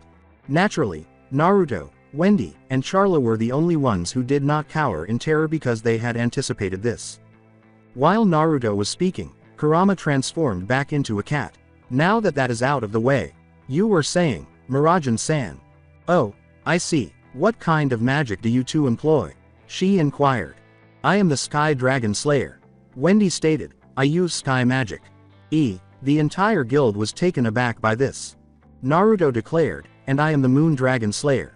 The guild was heard from the outskirts of the city this time. In case things went to hell, Wendy and Naruto edged together to cover each other's as they looked around, uncertain if they would be believed. The guild as a whole exclaimed, almost in unison, how fantastic that was. In fact, Naruto and Wendy both gasped in surprise. Slayers of dragons, the guild bellowed. Ritas, a fat mage, yelled, the same as Natsu. Our guild now has 4 dragon slayers thanks to Gajil. Wakaba uttered those words. Despite the fact that it is such an uncommon magic, said Nav. While Naruto appeared shy, Wendy smiled broadly at the compliment. Gajil, who had just come to investigate the disturbance, noticed something amiss with this photo right away. He glanced at Natsu and noticed a ball of blue fur beside him. He noticed a white ball of fur beside the young girl with blue hair. He noticed a gold-orange ball of fur beside the young blonde boy. She shook in desperation and jealousy, saying, see cat, why? We are all dragon slayers, and yet, why am I the only one without a cat? In the meantime, WNKC received their Air Guild stamps. Kurama received his in black on his back, Charla received hers in pink, Wendy received hers in the same spot in blue, and Naruto received his on his shoulder in orange. The epically awesome welcoming celebration party for Wendy, Naruto, Charla, and Kurama. Makarov declared when he decided it was time for a party. Naruto and Wendy could already smell the alcohol being brought in from the storage. The celebration had just started when Lucy, for some reason, misplaced her bra and discovered it in Makarov's hands. Furious, she kicked him in the balls to get it back, causing all the men, including Naruto and Kurama, to flinch in agony. Natsu started fighting after witnessing the violent act, and soon the majority of the guild was engaged in a fierce battle royal. Juvia was so preoccupied with getting Gray intoxicated that she didn't notice she was giving him orange juice. While performing live music, Mira, Elfman, and a few others were up on stage, oblivious to the fight that was taking place at least 30 feet away. On the second floor, a man with multiple staffs fastened to his back and a tattered blue cloak caught sight of the 2 dragon slayers. His eyes briefly recognized them before he walked away and vanished into thin air. Although these 2 tag-teamed the others, he would have witnessed Naruto and Wendy joining the fight if he had lingered a moment longer. The church bells started ringing non-stop as Naruto and Wendy stood in front of the mission board later that day, after things had somewhat subsided, looking for a mission they could complete together. Natsu exclaimed with delight up on the balcony, and several other guild members followed suit. Gildarts is back. Who is Gildarts? Wendy questioned Lucy. I have no idea, Lucy remarked, I've never met him before. Mira informed her, Fairy Tail's strongest mage. Not even more powerful than Urza. Lucy exclaimed in surprise. The mentioned redhead grinned and remarked, I am not even close to his league. To what extent is this man dangerous? Lucy shivered in terror as she asked. Please get ready for Gildart's shift, everyone. A number of flying loudspeakers called out to them. What the devil is shift from Gildart? Naruto inquired. Mira smiled and said, go outside and you'll find out. Subsequently, the city was divided and moved to reveal a channel lined with arrows running directly down the center of it, causing a few buildings to split apart. This startled Naruto, Wendy, Kurama, Charla, and Lucy. And a lone figure in a frayed black cloak appeared down this new hallway. Is this really required? Naruto inquired. Crash magic is used by Gildarts. When he isn't paying attention, he has been known to walk straight through buildings, Urza said. As if it were a good thing, Mira added, which is most of the time whenever he is traveling. To put it another way, he is a fool. Charla uttered those words. According to Naruto, sounds like it. Wendy merely found it amusing. The man in question finally showed up a few minutes later and began to look around. I'm sorry, young lady. This was the location of the Fairy Tail Mages Guild. Are you aware of its location? He questioned Mira. Her response was simply, welcome back, Gildarts. Well, are you someone I know? He inquired. After a short while, he remembered a rather snobby goth emo who looked remarkably like this white-haired girl. Mira, with tennis ball-sized eyes, he said, then this really is, but before he could say anything more, Natsu charged him from the second story. Gildarts, fight me, Natsu roared, his feet and hands on fire. Gildarts, looking utterly bored, grabbed his wrist and threw him over his shoulder into the ceiling, saying, maybe later. Even Urza was not yet at this level, so Naruto muttered, this is crazy. Natsu, please stop by my house later. I brought some souvenirs, Gildarts remarked as he casually entered a wall and proceeded straight through it. Oi, will you use the damn door? Several guild members yelled. After returning to Earth from his trip to the ceiling, Natsu smashed another piece of the wall with a flaming fist and waltzed out through the hole that resulted. Oh, this is going to be fun. Come on, Happy, we should go see what he has to say. Yes, sir, the response came. Reminds me of someone, Kurama reflected, recalling his former host in the Elemental Nations. Christina used to do the same things in the past, particularly when she was daydreaming about Minato in the academy. It took her and Minato 3 years after she became Chunin to repay the debt she accrued during her tenure there. After a few days, walking through Magnolia's streets, Naruto and Wendy were returning from a mission in which they had to assist in locating and apprehending a family of wild boar, something they had done a few times previously. They heard thunder and the sky darkened abruptly, so they made the decision to head back to the guild before the rain began. A man who had seen them at their welcoming party stepped in front of them as they were about to enter the guild building. He uttered, Wendy, Naruto, Kurama. When they heard his voice, Naruto, Wendy, and Kurama all widened their eyes because it sounded a lot like someone they knew. According to Wendy, that voice. When Charla recognized the voice, she became rigid and straight-tailed. The unidentified man said, I never thought that the three of you would come to this guild. He then took off his cap and mask. Naruto and Wendy took deep breaths. Jello, what the devil, what does this signify? I assumed you were incarcerated. Charla uttered those words. Jello remarked, that is a different person. You're obviously Jello. Naruto nodded in agreement with Charla's statement. Naruto nearly called him a jerk until he said, 7 years ago, while I knew hardly anything about this world, I gave my name to you three as Jello. Jello, Mistogen said, I am Mistogen, a member of Fairy Tail. He was the center of attention. This world. Charla uttered those words. Naruto's eyes widened in realization as Kurama said, I get it, you're a dimensional traveler as well. Mistogen nodded in agreement. Abruptly, the thunder grew louder. With a sense of urgency, Jello said, I'm sorry I couldn't see you, but this isn't the time for joyful reunions. Then he abruptly collapsed to his knees. Anime has become too big for me to control with just my abilities. Mistogen said. Naruto, Kurama abruptly uttered, gesturing toward heaven. What is it? Naruto slowed to observe the situation. Madison will soon be exterminated, Mistogen added, observing as well. What are you saying? Wendy said. I have no idea what you're saying. Naruto continued to gaze at the sky, which was beginning to glow strangely, and remarked, he is saying that everything will be destroyed. No, Wendy yelled, I just got a new family. I won't lose this one. She started to run in the direction of the guild. As a great amount of magical energy descended in a mass of white light from the strange cloud formation, Naruto yelled, Wendy, and leapt after her. Feeling uneasy about this, Kurama dove into the seal in the hopes that he would at least attempt to save Naruto if he released his chakra from inside of him. When the white light hit the ground, he was still a few meters away from Wendy. All of it vanished in a huge implosion. A few seconds later, Wendy was blinded by the brightness and saw nothing but wide stretches of white powder when she was able to see again. No way, she stumbled, the city has disappeared along with the guild. What on earth has happened?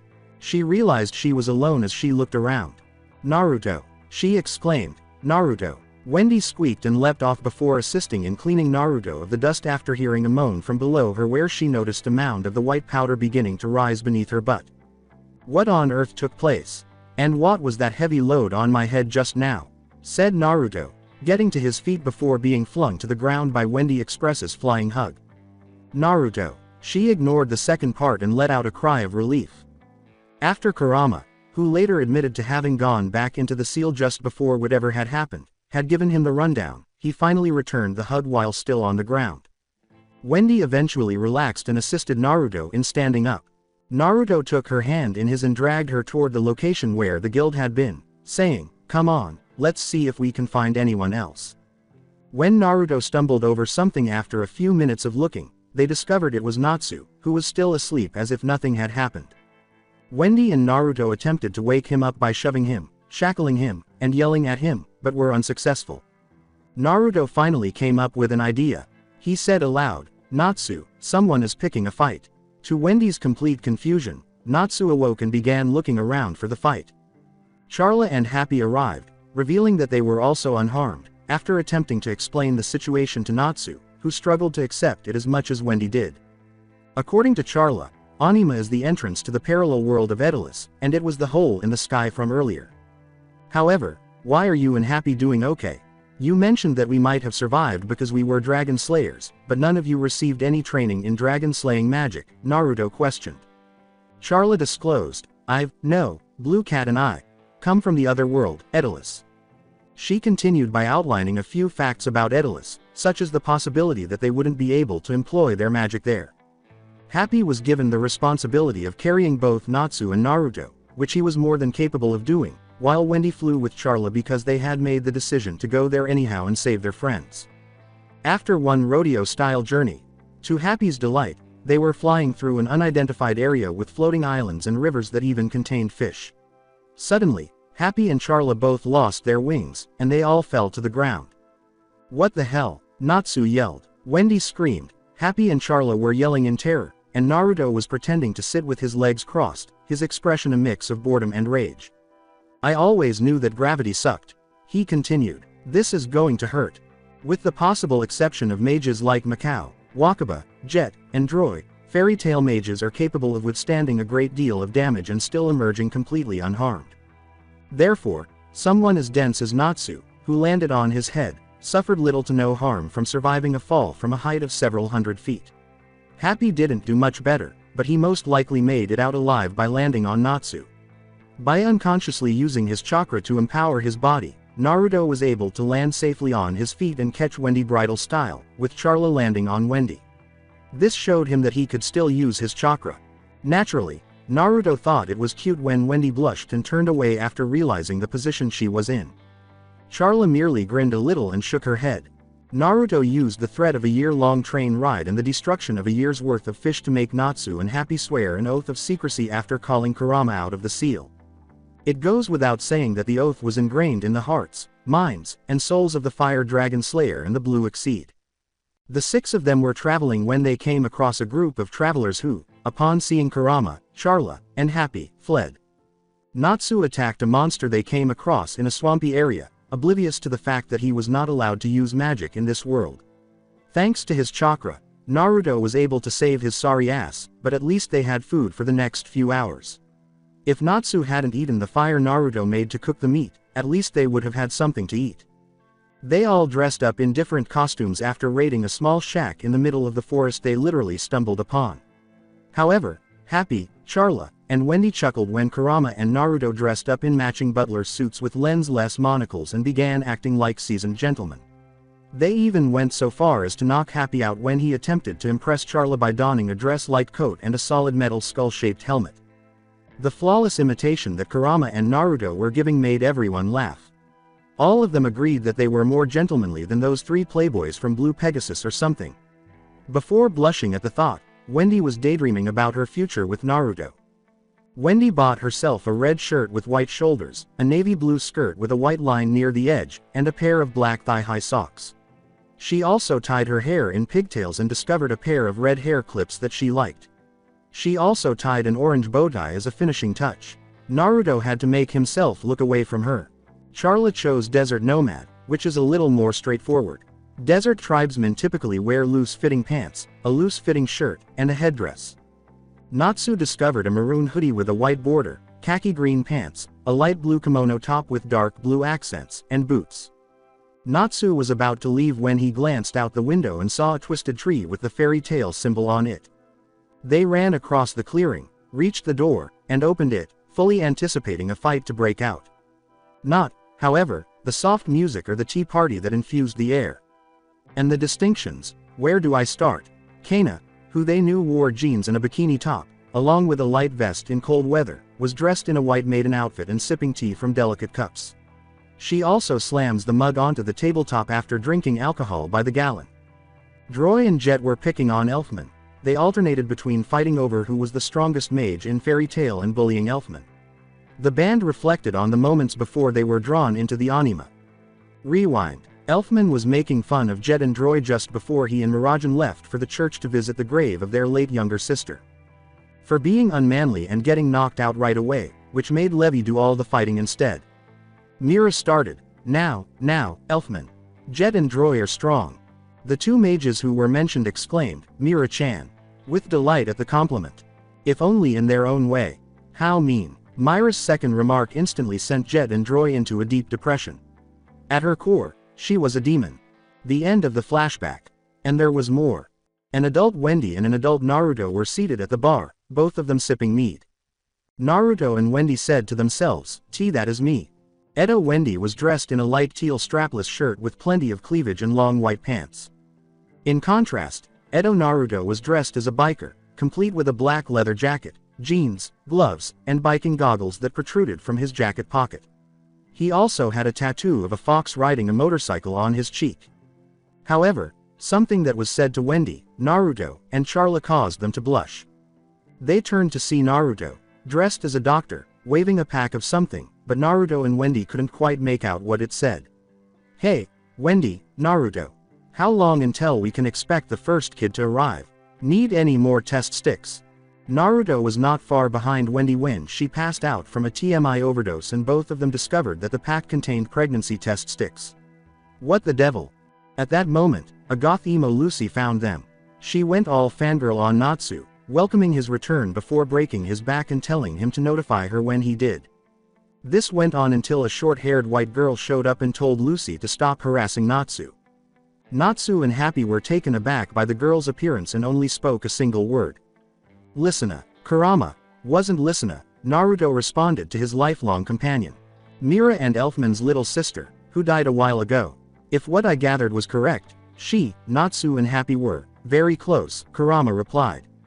Anyway, Lucy turned Natsu and Happy into punching bags when they attempted to embrace her. Naruto's and Wendy's felt uncomfortable in the situation when the Edo counterparts casually stated that they were already dating at the Earthland counterparts' age after the entire group was discovered and questioned. Neither Naruto nor Earthland Wendy were interested in finding out what they thought constituted a date. While the others were being questioned by Edo Lucy T and I Limited, Kurama was contentedly conversing with the Edo couple. The others in the room acknowledged that this group of people was not who they knew after Naruto, Wendy, and Natsu had completed their stories. Everyone in Edolas freaked out when the alarm went off, and Lucy and Levi began arguing over something. All at once the guild began to tremble. Natsu and Naruto are now experiencing motion sickness. Naruto moaned, feeling like he was going to throw. I didn't come here for this shit. In any case, the trembling was caused by the teleportation device charging up, and the guild soon found itself standing in the middle of a desert. Once there, the conversation centered on who the assailants were. To the surprise of Naruto, Wendy, and Natsu, as well as the cats and Kurama, the Urza of this world was identified as the fairy hunter. When Natsu said, wonder if I can fight her, the rest of Earthland slapped their faces. Charla questioned him, you do realize we can no longer use magic here, right? Natsu's expression of surprise at forgetting that is shown. When the Earthland group was ready to depart, Edolas was the only one who chose to go with them, after thrashing Natsu for no apparent reason once more. Except for the few times Naruto vanished to go get food for everyone and the one time Natsu decided to have a spontaneous spar with Naruto, completely forgetting that Naruto still had access to his chakra, the trip across the desert was essentially unbroken. After a minute, Naruto was lying on the floor, barely conscious, with a smug expression on his face as he performed the Captain Morgan pose on a battered and smoking Natsu. Natsu challenged Kurama the following day, enough said. When they finally reached a small town, Edolas guided them to a black market merchant where they bought some new gear. Wendy got herself a container containing a wind lacrima, Naruto got himself a claymore sword, and Natsu got himself a sword that ignites itself. When Wendy and Charla saw Naruto wielding a sword longer than himself, they burst out laughing. Kurama didn't say anything about it, but he was talking to Naruto in his head. It turned out that Naruto wanted a weapon that could reach far in case they encountered a creature with longer arms than him. It also looked cool. The black market merchant agreed with Natsu when he stated that Naruto could not possibly wield such a large sword while Happy was laughing uncontrollably. When Naruto easily cut through a block of wood close to the entrance, Natsu, Happy, and the merchant stopped talking.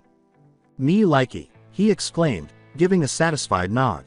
He was still such a child at times. They later came across a group of soldiers, and Natsu, being the deranged warrior that he was, charged straight in, slashing at max power with his flaming sword. The thing was empty after just one swing. Wendy chose to assist him by attempting to understand how her device operated, but instead she broke it and caused a tornado that wiped out the entire town district. Now that Natsu and Wendy had warned almost the whole town garrison and, who knew what else, there was no other way to go, so Naruto charged in the opposite direction. Kurama and the cats followed quickly. The three of them located Naruto and the cats at a cafe after Edolas used all of his demolition fu on the soldiers and Natsu.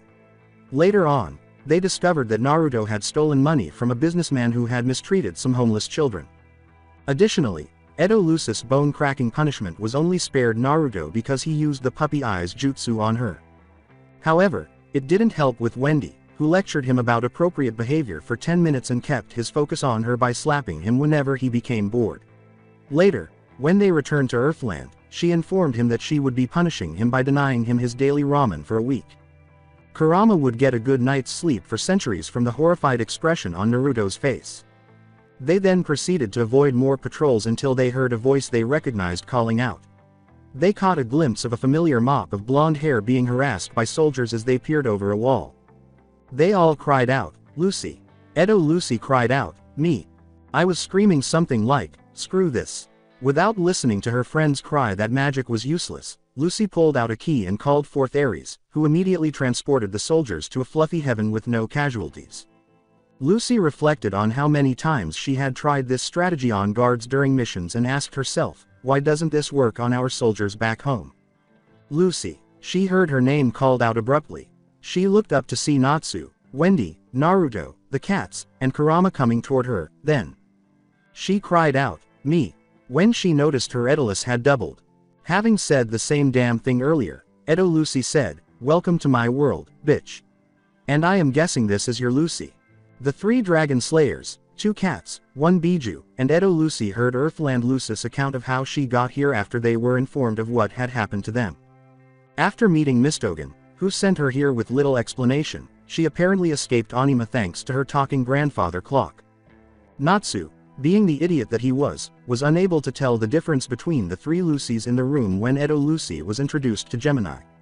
This was true even though one of them had short hair, Edo Lucy, one was dressed casually like Lucy from Earthland Gemini, and the third was simply wearing a towel Lucy. Naruto was curious about Natsu's IQ as well. When they awoke the following morning, Edo Lucy was gone. Nevertheless, she left a message instructing them to meet up with some of her friends who would assist them in traveling to the capital. The "be discreet" part was obviously not read by Natsu neither. Ultimately, a magic vehicle smashed through the soldiers as they were fleeing a sizable contingent of soldiers, followed by two roaring motorcycles.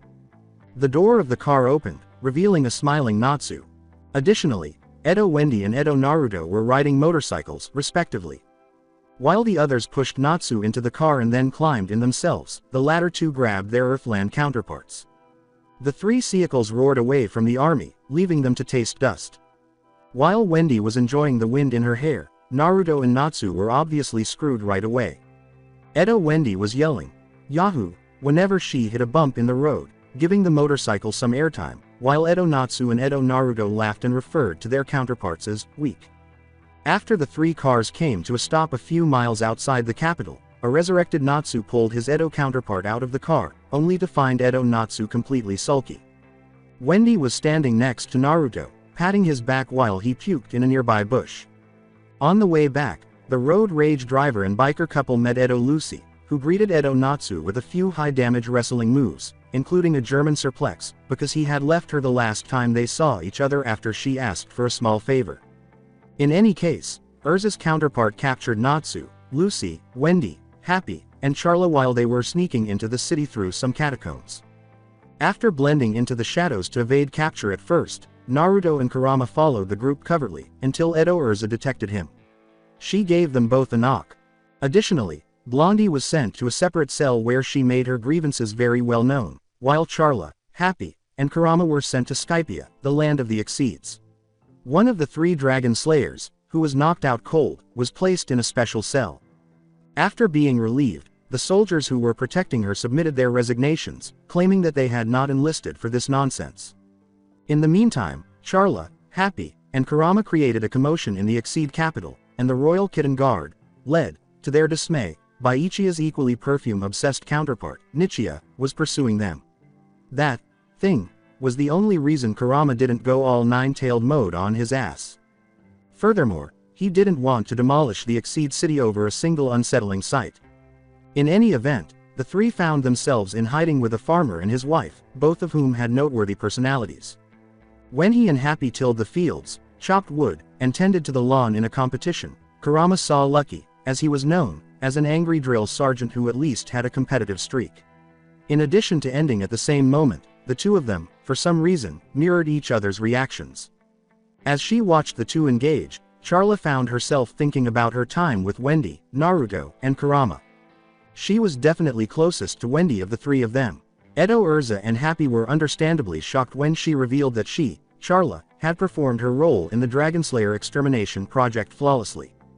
Later, Lucky's wife Marl gave Happy, Charla, and Kurama a pep talk. The two Exceeds were thrilled to be able to use their wings again, but Kurama dampened their spirits by declaring that he was incapable of flying. To paraphrase, Lucky told his wife as they were leaving, that brat is 100 years too young to bring a girl home. He obviously got that from his father, whom I seem to remember doing the same as Happy, she said in response.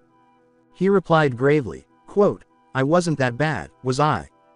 In any case, Edo Urza had thrown Lucy from a balcony, and the three of them got there just in time to save her. Happy caught Lucy after dropping Kurama and remarked on how heavy she was right away. A patrol of soldiers patrolling below Kurama helped him land softly. When they attempted to capture him, Kurama went all Demon Cat Tora on them. Hint: the soldiers' performance on that mission was even worse than that of a full team of genin back in Konoha. Before Nichia showed up with a swarm of Exceed guards, Charla had gambled and succeeded in tricking Edo Urza into believing she was the daughter of the Exceed Queen. The Empire's newest weapon ultimately transformed them into a giant lacrima. On the other hand, Gajil, who was also sent by Mistogen with some extra supplies, went awry in the city and got along well with his Edolas counterpart. While Gajil released Urza and Gray from a sizable piece of lacrima that was located in the capital square, they were able to divert the guards' attention.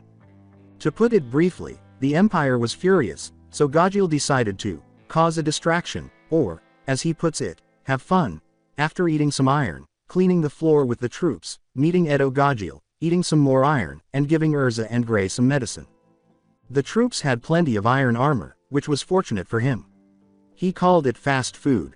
Kurama arrived at the same time as a human-sized fox, wearing boxing gloves that he used effectively against the soldiers who charged him.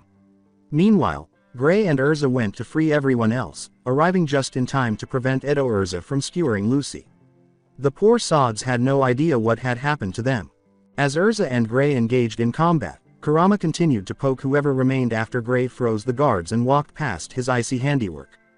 He was shocked to discover Natsu, Naruto, and Wendy all unconscious when he got to their location. The two regained their magic usage after Natsu and Wendy were forced to eat one of the X pills Gajil had given them, and Natsu fled out to exact revenge.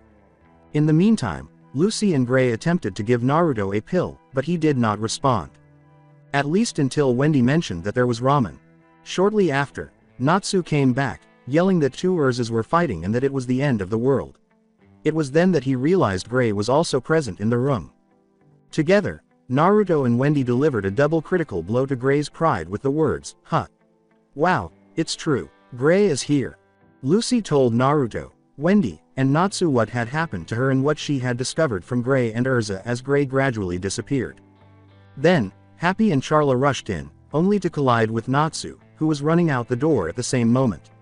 It seemed like the idiot was looking for a fight. Fortunately for all three, Wendy was there to patch things up, though she took her sweet time making amends with Charla first. They soon discovered Kurama, who had begun literally beating the enemy soldiers into shape because he found it amusing how unruly these men were. It was entertaining to watch the fox demonstrate some basic punching techniques to a group of injured and battered soldiers.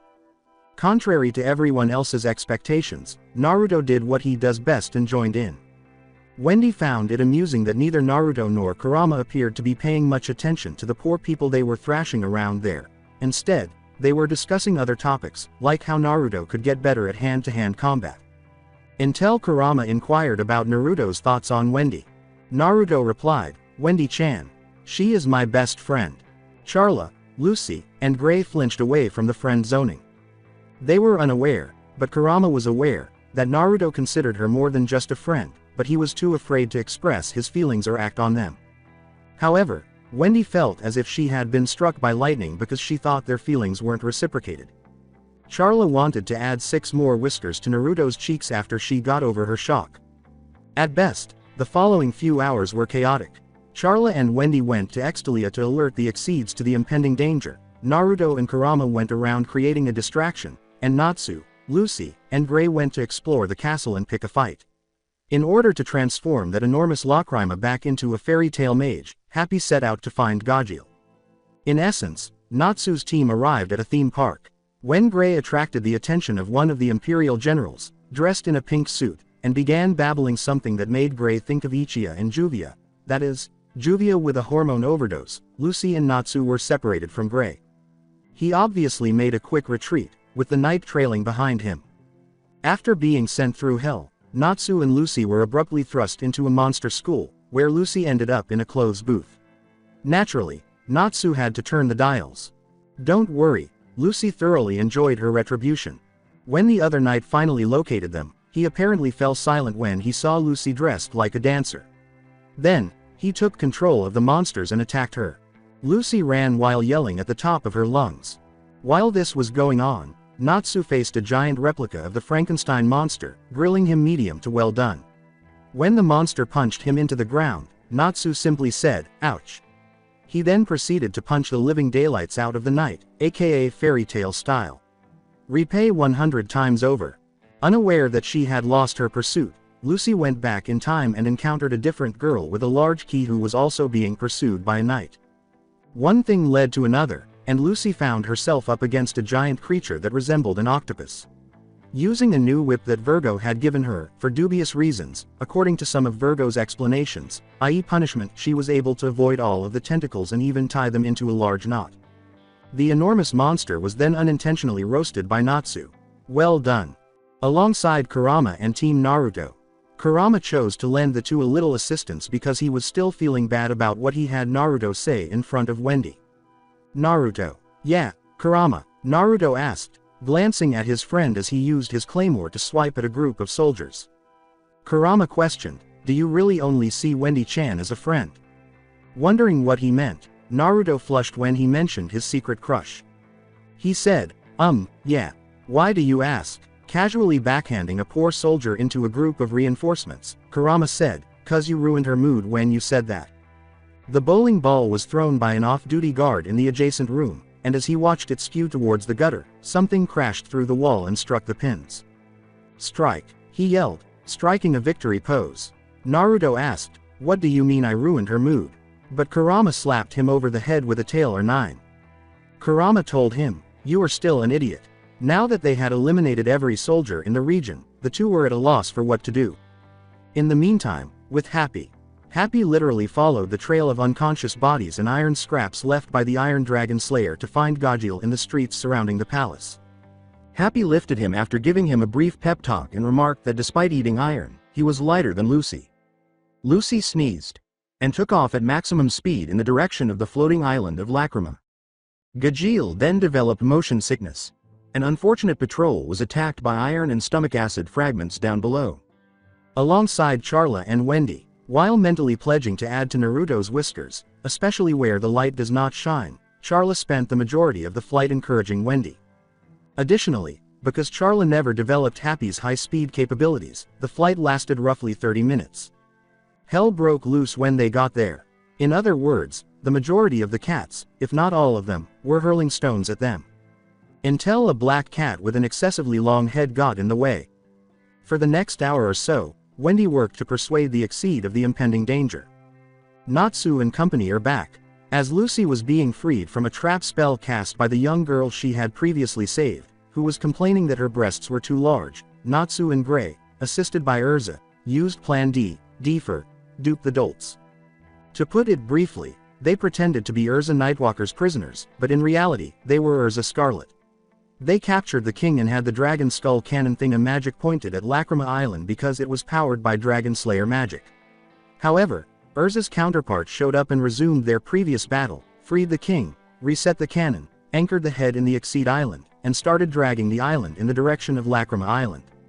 As the girl from earlier, Coco, brought in her legion and used it to carry the Earthland mages out of there, the next few minutes were pure hell for Natsu. Motion sickness is affecting Natsu. Fortunately, the flight was brief because the island of Lacrima was not far away.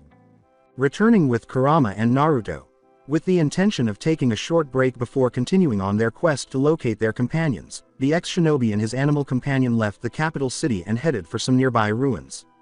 Naruto had some time to consider what Kurama had said during this period. She likes me not, and was picking petals off a plant that looked like a rose that he had picked up on the way. Naruto and Kurama were shocked to see two floating islands being torn apart by a magically powerful aurora after they suddenly felt a tremendous amount of magic being released far above them. Shortly after, they witnessed the one island vanish and the sky fill with flying cats. They were let down when innumerable magic beams burst forth, irradiating the flying furballs and transforming them into Lacrima, if they believed they had already wreaked havoc among the garrison ranks. The earth inside the ruins the two were traveling to was abruptly ripped open, revealing a massive ass egg to the world. With a magical beam directed at the sky, the egg transformed into a mechanized dragon. And received a response in the form of a Wendy-style breath that allowed the metallic dragon a brief moment of airtime, a Gajil-style iron lance to the chest, and a Natsu-style, flaming fist punch to the back of the neck. The dragon was surrounded by a pink barrier as the king of Edolas yelled, "Mages! Get lost! Anti-magic spell! Moon shield!" Natsu roared at the dragonoid, but his flames hit the creature and dispersed harmlessly. Natsu remarked, "Well, this will be a problem.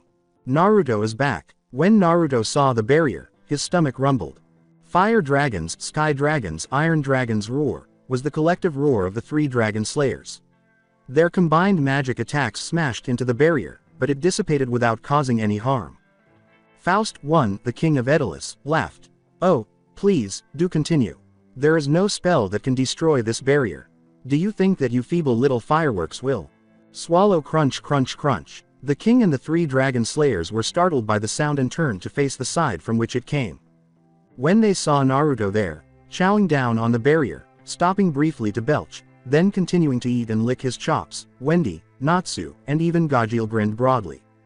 Faust yelled in horror and fear, "What the hell?" Crunching down on another piece of barrier, Naruto questioned, "What?" "I am hungry and this tastes like ramen." Faust cancelled the barrier with a growl.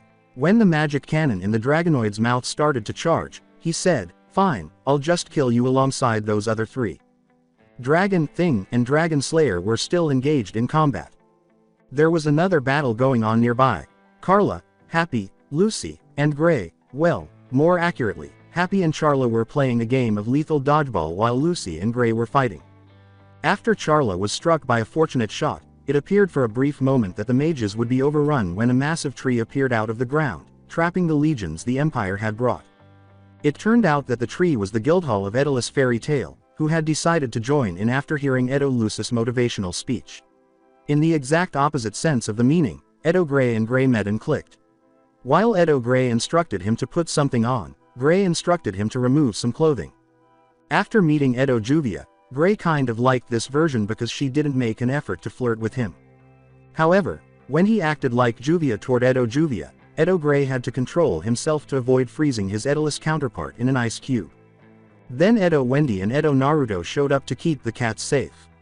Once they were safe, they started fighting among the soldiers, putting them in a contest to see who could eliminate the most of them. Charla hesitated briefly as she saw a different Naruto and Wendy duo, fighting alongside each other in flawless coordination, just like the two in front of her. Even though her wounds hurt, she couldn't help but smile. The Dragon Slayers are back. Fire Dragon's brilliant flame. Natsu hurled a monstrous ball of flaming fire at the Dragonoid, striking one of its feet and causing it to retreat several feet. Iron Dragon's pole. Gajil caused the Dragonoid to stumble by simultaneously slamming his poles into the knee on the same side. Faust was knocked down by Wendy's Sky Dragon's roar. As the Dragonoid was falling, Naruto emerged beneath Droma Anima, his moon blades blazing at full power, his kunai out and covered in Moon Dragon Slayer magic and chakra. When the Dragonoid hit the ground, the armor plates jammed together, forcing Naruto to grunt and drop his kunai. Naruto had rushed forward, piercing the blades into a gap in the Dragonoid's armor around the shoulder. Meanwhile, Faust was growing restless. Although it would not affect the performance, a side screen informed him that one of the bolts holding the armor had been sheared. He was upset because Droma Anim's armor, which had so far been shown to be impervious to most magics, was punctured by a tiny punk. Naruto must have sensed that something was amiss because he summoned another kunai and used his moon blades once more. Before rushing at the Dragonoid, he yelled to his fellow Dragon Slayers, "Guys, I have a plan." He leapt to his feet and cut the dragon's neck. When Naruto noticed the tiny but deep cut he had made in the armor, he clicked his tongue. The armor plate was not penetrated by the cut. With his other blade, he spun and slashed, creating a cross in the armor. Gajil, realizing what Naruto had planned, yelled, "Salamander, focus your attack at that cut on the neck." Iron Dragon's sword. Natsu, surrounded by flames, jumped at Gajil and landed on his sword, shouting, "Wendy, give me a boost." Then, with all his strength, Gajil hurled Natsu at the dragon's neck. Wendy's chant of "Arms, Vernier," increased Natsu's speed and attacking force. With his instincts twisted, Naruto thought, "I need your help." Moon Dragon's hard fist. Naruto yelled, leaping at Droma Anim's head before Natsu could reach him and punching him hard in the chin, giving Natsu a clear view of the armor scar. The air was filled with dust and pieces of metal as Natsu punched the scar as hard as he could, and the Dragon Slayers briefly grinned in victory. Only for the smoke and dust to subside, exposing a second layer of armor beneath the gray metal. Faust chuckled. "Did you really think that would have made you win? So naive." Faust removed Droma Anim's outer armor to reveal a jet black suit of armor as the Dragonoid reached its full height. Faust chuckled as he started to remove all Ethernano from the atmosphere, saying, "Behold, Droma Anim's final form." Naruto yelled, "Moon Barrier," as he leapt onto the mech's back. He and the Dragonoid were encircled by a pink barrier, which halted the absorption process. Natus and Gajil yelled, "Naruto, brat, look out," as they witnessed Droma Anim's tail crashing down on Naruto. Wendy exclaimed, "Naruto," as the tail made contact with her closest companion. Before realizing that the barrier that was keeping him from absorbing magic was still in place, Faust laughed. "What? The little shit is not dead yet?" he demanded. Wendy was the only one of the 3 dragon slayers in front of him to sigh with relief. Naruto, meanwhile, was moaning beneath the tail. He thought, thanks for the save there, Kurama. After returning to the seal in time to pour his own chakra into Naruto's chakra network and wrap it in a tailless cloak, Kurama replied, no problem, Kit. Now, let's show this thing our power. When a reddish-orange glow emerged from beneath the tail, Faust's eyes widened. Wendy's eyes went wide with shock. Feeling a surge of murderous intent, Natsu and Gajeel assumed a defensive posture. What is going on? Queried Gajeel. Natsu simply said, Naruto, after noticing that the glow was the source of the key. In the hopes that the one bearing its sibling is okay, Wendy reached up to retrieve the dragon pendant she was wearing. The barrier finally dispelled as Droma Anim's tail was flung off and Naruto leapt off, but Faust was too distracted to resume the absorption process. With his clothing a little ripped from where the tail had landed, Naruto landed on the ground to the side. A bubbling aura of red and orange surrounded him. Wendy had seen Naruto train with the aura before, so she knew what it was. Naruto, will you be able to keep the cloak up long enough? Wendy responded. Naruto nodded as he gave her a look. He felt her emotions hit him like a freight train when he looked at her. Kurama grinned inside the seal after giving the tailless fox cloak his empathy power. Naruto's inability to use the tailed cloaks, which they discovered the hard way, infuriated him. A year ago, in the past, even after Wendy used her healing magic, Naruto was on the ground, wailing in agony as his skin gradually returned. Naruto exclaimed, Kurama, why didn't that work? After the pain had decreased to a manageable level. Despite his genuine concern at this development, Kurama appeared next to him with a burst of smoke and theorized, I don't know kid. It may have to do with me no longer being inside the seal the whole time. Naruto's skin abruptly corroded away while they were training him to control his chakra and had already entered the first tailed state too. As Charla sobbed into Wendy's shoulder, Wendy said, isn't there anything you can do? The white cat had been shocked to see Naruto's skin vanish in such a manner. Unfortunately not. I could try to alter my chakra's composition to match Naruto's, but this cloak won't be near a powerful. Kurama replied. Naruto questioned, it will still help though, won't it? With a sigh, Kurama nodded. The end of the flashback. With a moon blade in hand, Naruto declared, time to end this. A long dagger was the typical length of the pink blade, but now it was nearly twice as long and had red and orange mingled with the pink. Faust questioned, what is this power? Naruto took a step forward and then vanished, asking, why should I answer you, dumbass? Naruto interrupted Faust's, what the, by slashing Droma Anim's chestplate, although this time he only caused a deep cut. Faust said, fast, and then grabbed Naruto. But not fast enough, though I am impressed that you managed to damage this armor. Faust suddenly saw something coming toward him and witnessed Gajeel use his Iron Dragon's sword to strike the same spot where Naruto had scratched. Natsu rushed in, punching Gajeel's arm away, letting go of Naruto to swat away this new nuisance. He said, you alright, Naruto? According to Naruto, I'll be fine. You guys smell it too, right? Wendy said, not really. I do. That stupid king is right there, where the brat and I landed our attacks. Gajeel replied.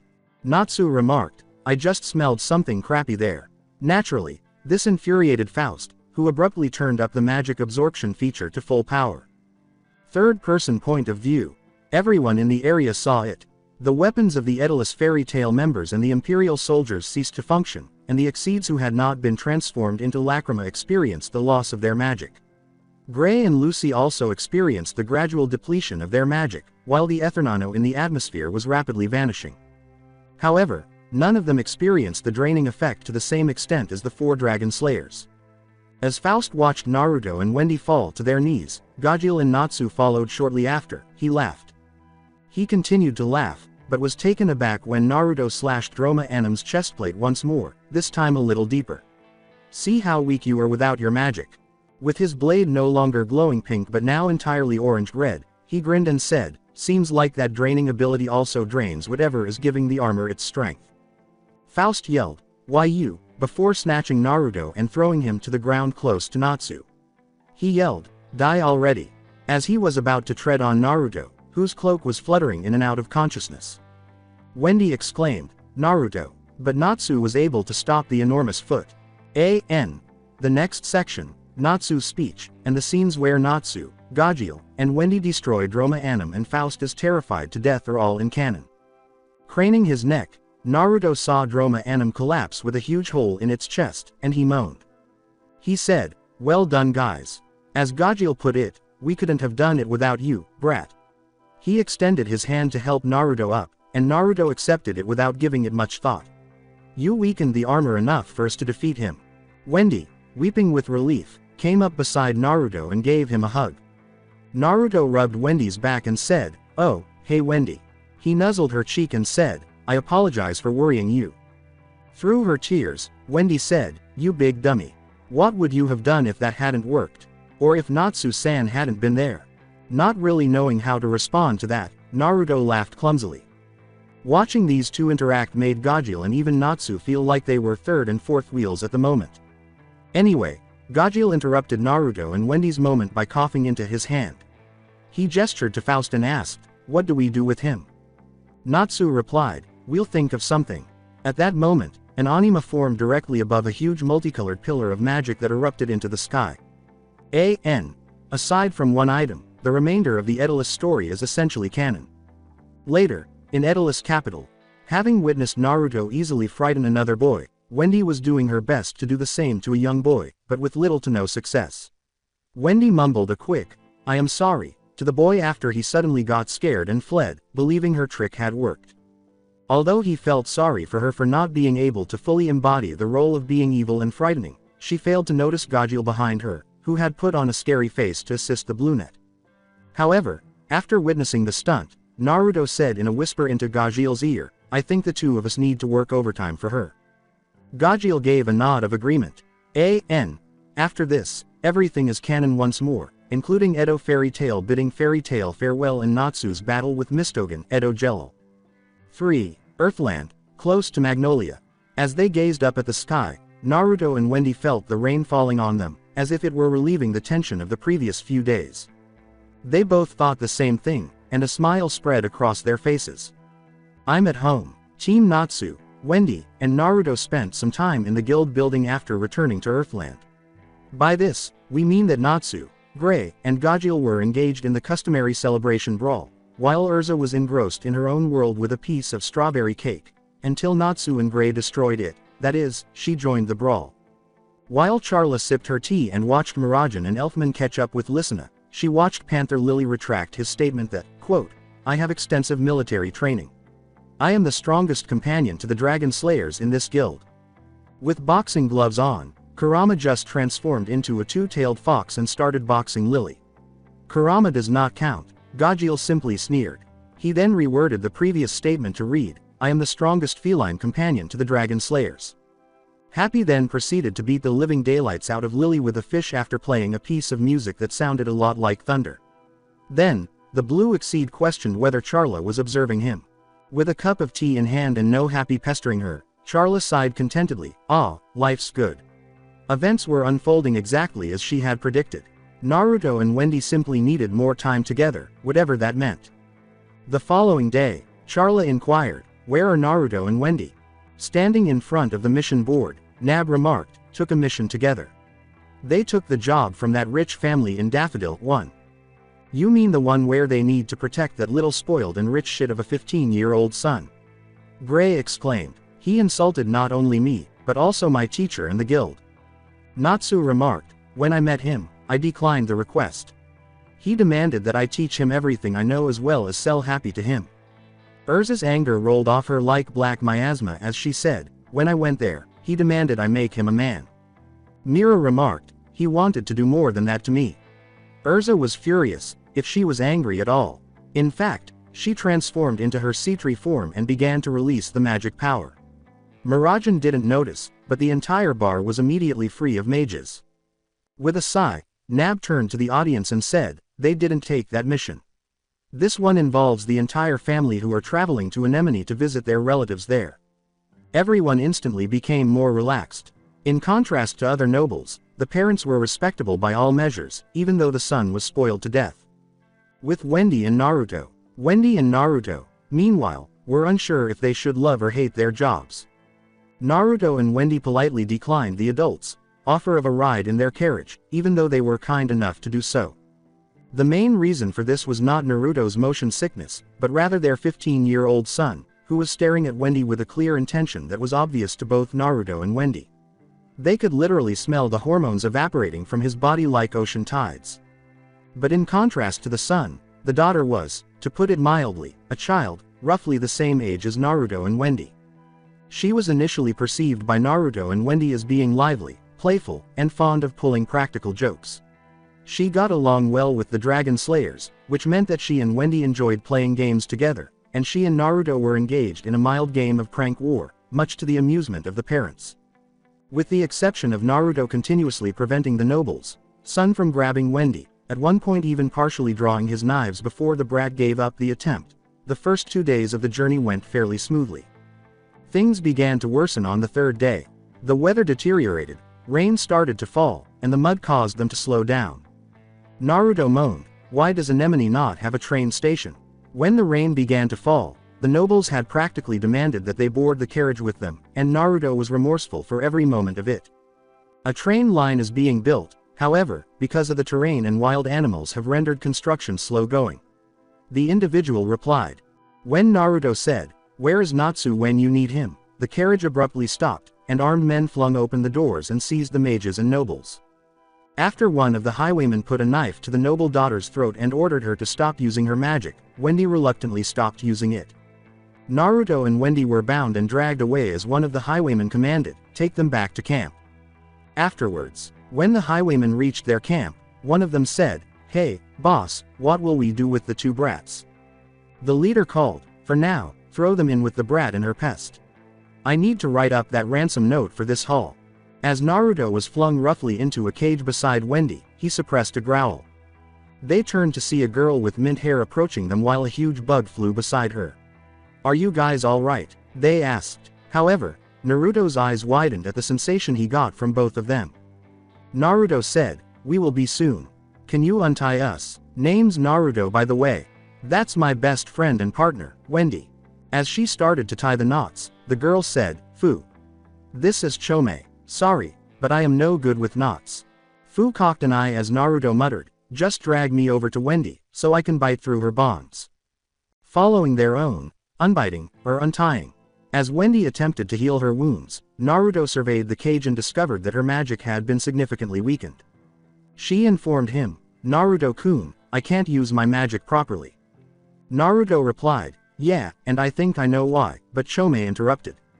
"Those highwaymen have placed anti-magic lacrima at the corners of the cage." She continued, "They replace them weekly. Apparently one of their members is a mage who specializes in anti-magic, so he recharges them the whole time." Naruto remarked, "Pricey, but not as much as procuring magic sealing cuffs." He turned to Fu and said, "These guys have been at this for a while. And why haven't you 2 tried to escape yet?" "I can only use thread magic, insect magic and spores magic." Fu replied, "None of which is helpful in this situation, even if I could use it."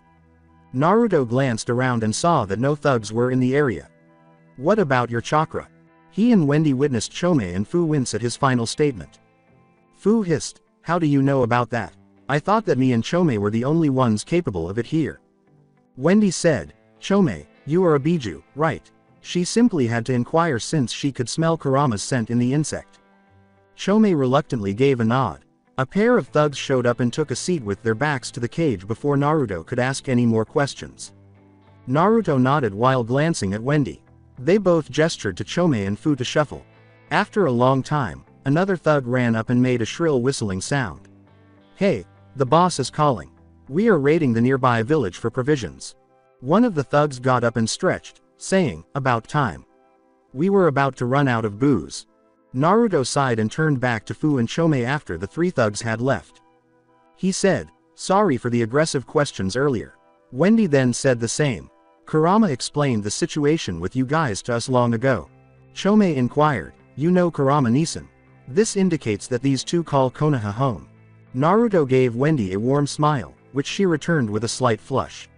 "He is my partner. He's been at my side since before I met Wendy-chan here. Anyway, let's get out of here. Can you fight?" She is still learning to control her chakra and magic. Chome replied. She looked at Fu, Fu flushed in shame, and said, aside from that, she still needs to master her hand-to-hand abilities. She has a lot to learn still. Naruto looked at the big beetle and said, why didn't you do anything yet? Because if I enlarged myself in here, I'd crush Fu against the bars of this cell, likely killing her in the process. The Biju responded. Wendy said, Naruto-kun, can you make an opening? I don't smell anyone nearby. Naruto pulled out a pair of kunai and directed chakra into them, saying, same. That's, Fu and Chome remarked as they observed Naruto effortlessly slicing through the cage bars. Naruto handed her a kunai and remarked, I am the same as you. Fu shook her head and asked, you know how to use this?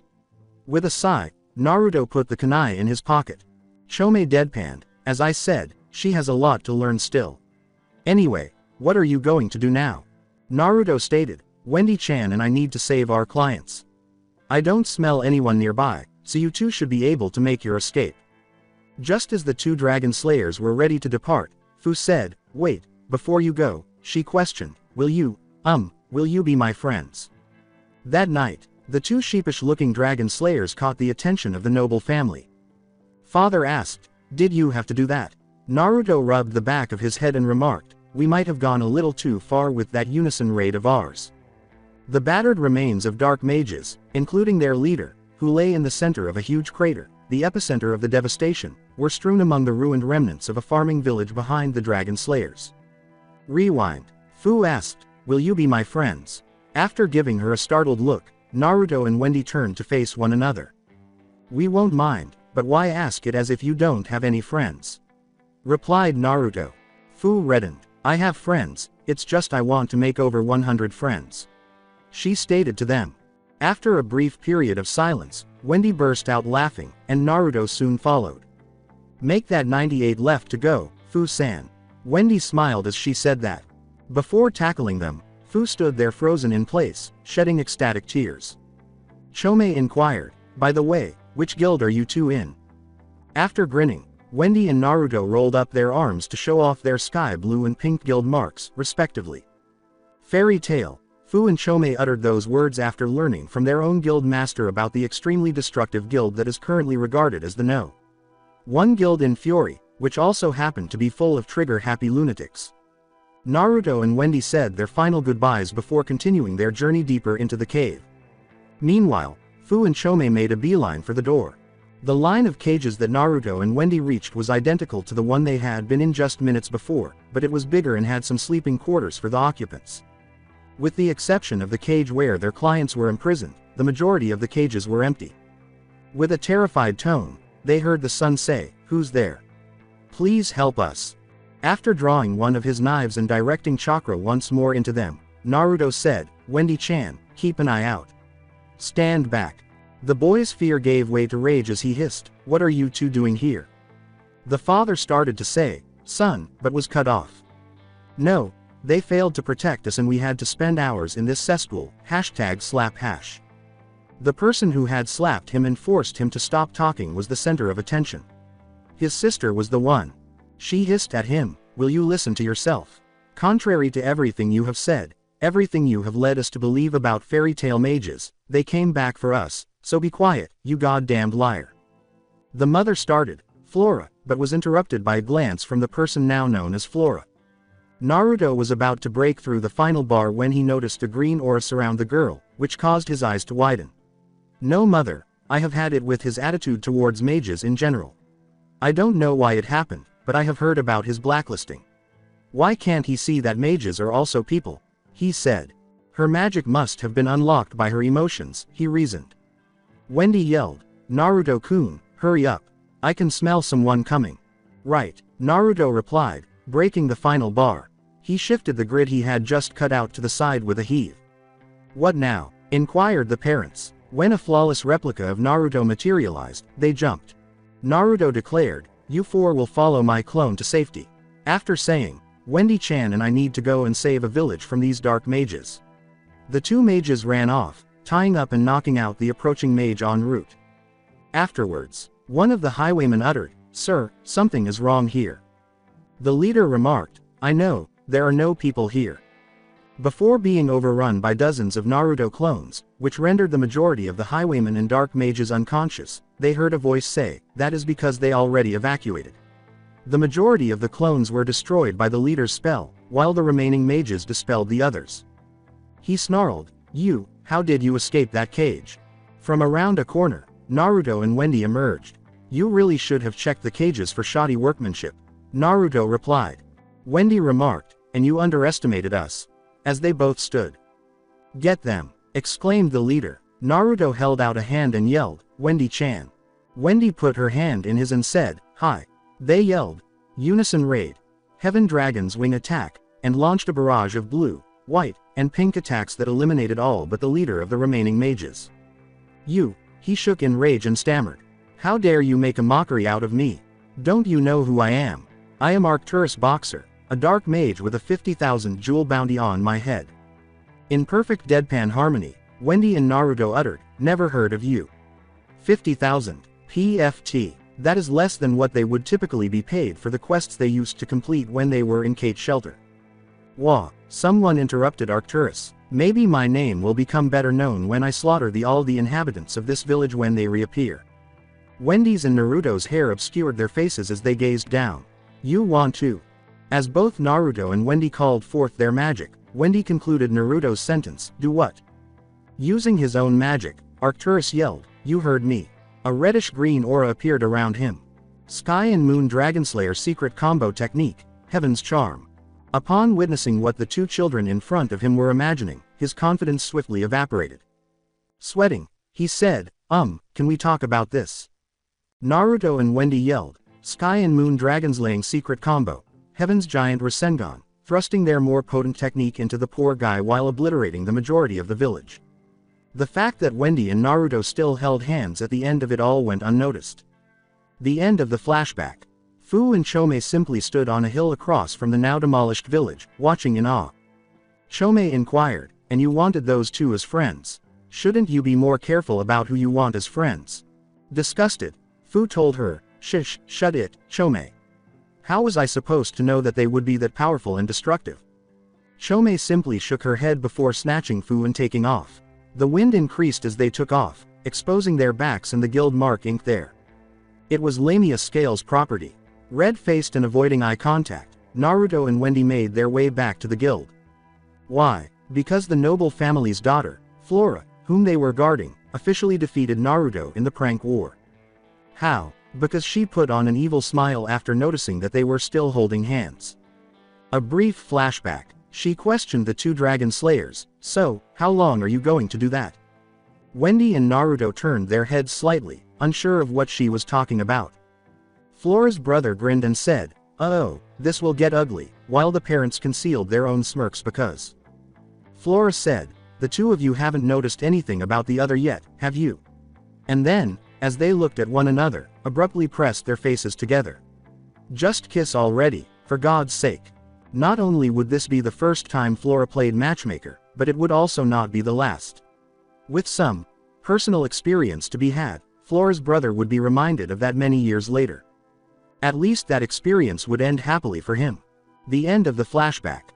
They were unable to forget what had happened, not even the dreadful train ride back to Magnolia. As he appeared beside the couple with Charla, Kurama inquired, "So, how did it go?" Naruto replied, "We dug up a village and destroyed it." He was omitting something, Kurama realized. "Oh, and we met Chome and her partner Fu whilst on the mission." Kurama grinned after his eyes widened. "It is good to hear that at least one of my siblings has a good relationship with her partner." "Her partner is what Wendy used to be until we started training together," said Naruto. "Meek, low self-esteem and constantly apologizing." Charla asked, "Then why are your faces as red as a strawberry?" Completely deflecting the conversation from the question that everyone is asking themselves. Naruto and Wendy exclaimed, "No reason." Far too hastily. Instead of responding to that question, they would prefer to attempt to steal Urza's strawberry cake. According to Kurama, "Spill now." "Nope," said Naruto. According to Makarov, "Spill now." Wendy slapped him across the face and exclaimed, "Definitely not." Before realizing her mistake, "Master Makarov, when did you get here?" Several guild members laughed at the action off to the side of the guild. After all, It was usually Mira who was slapping Master Makarov about.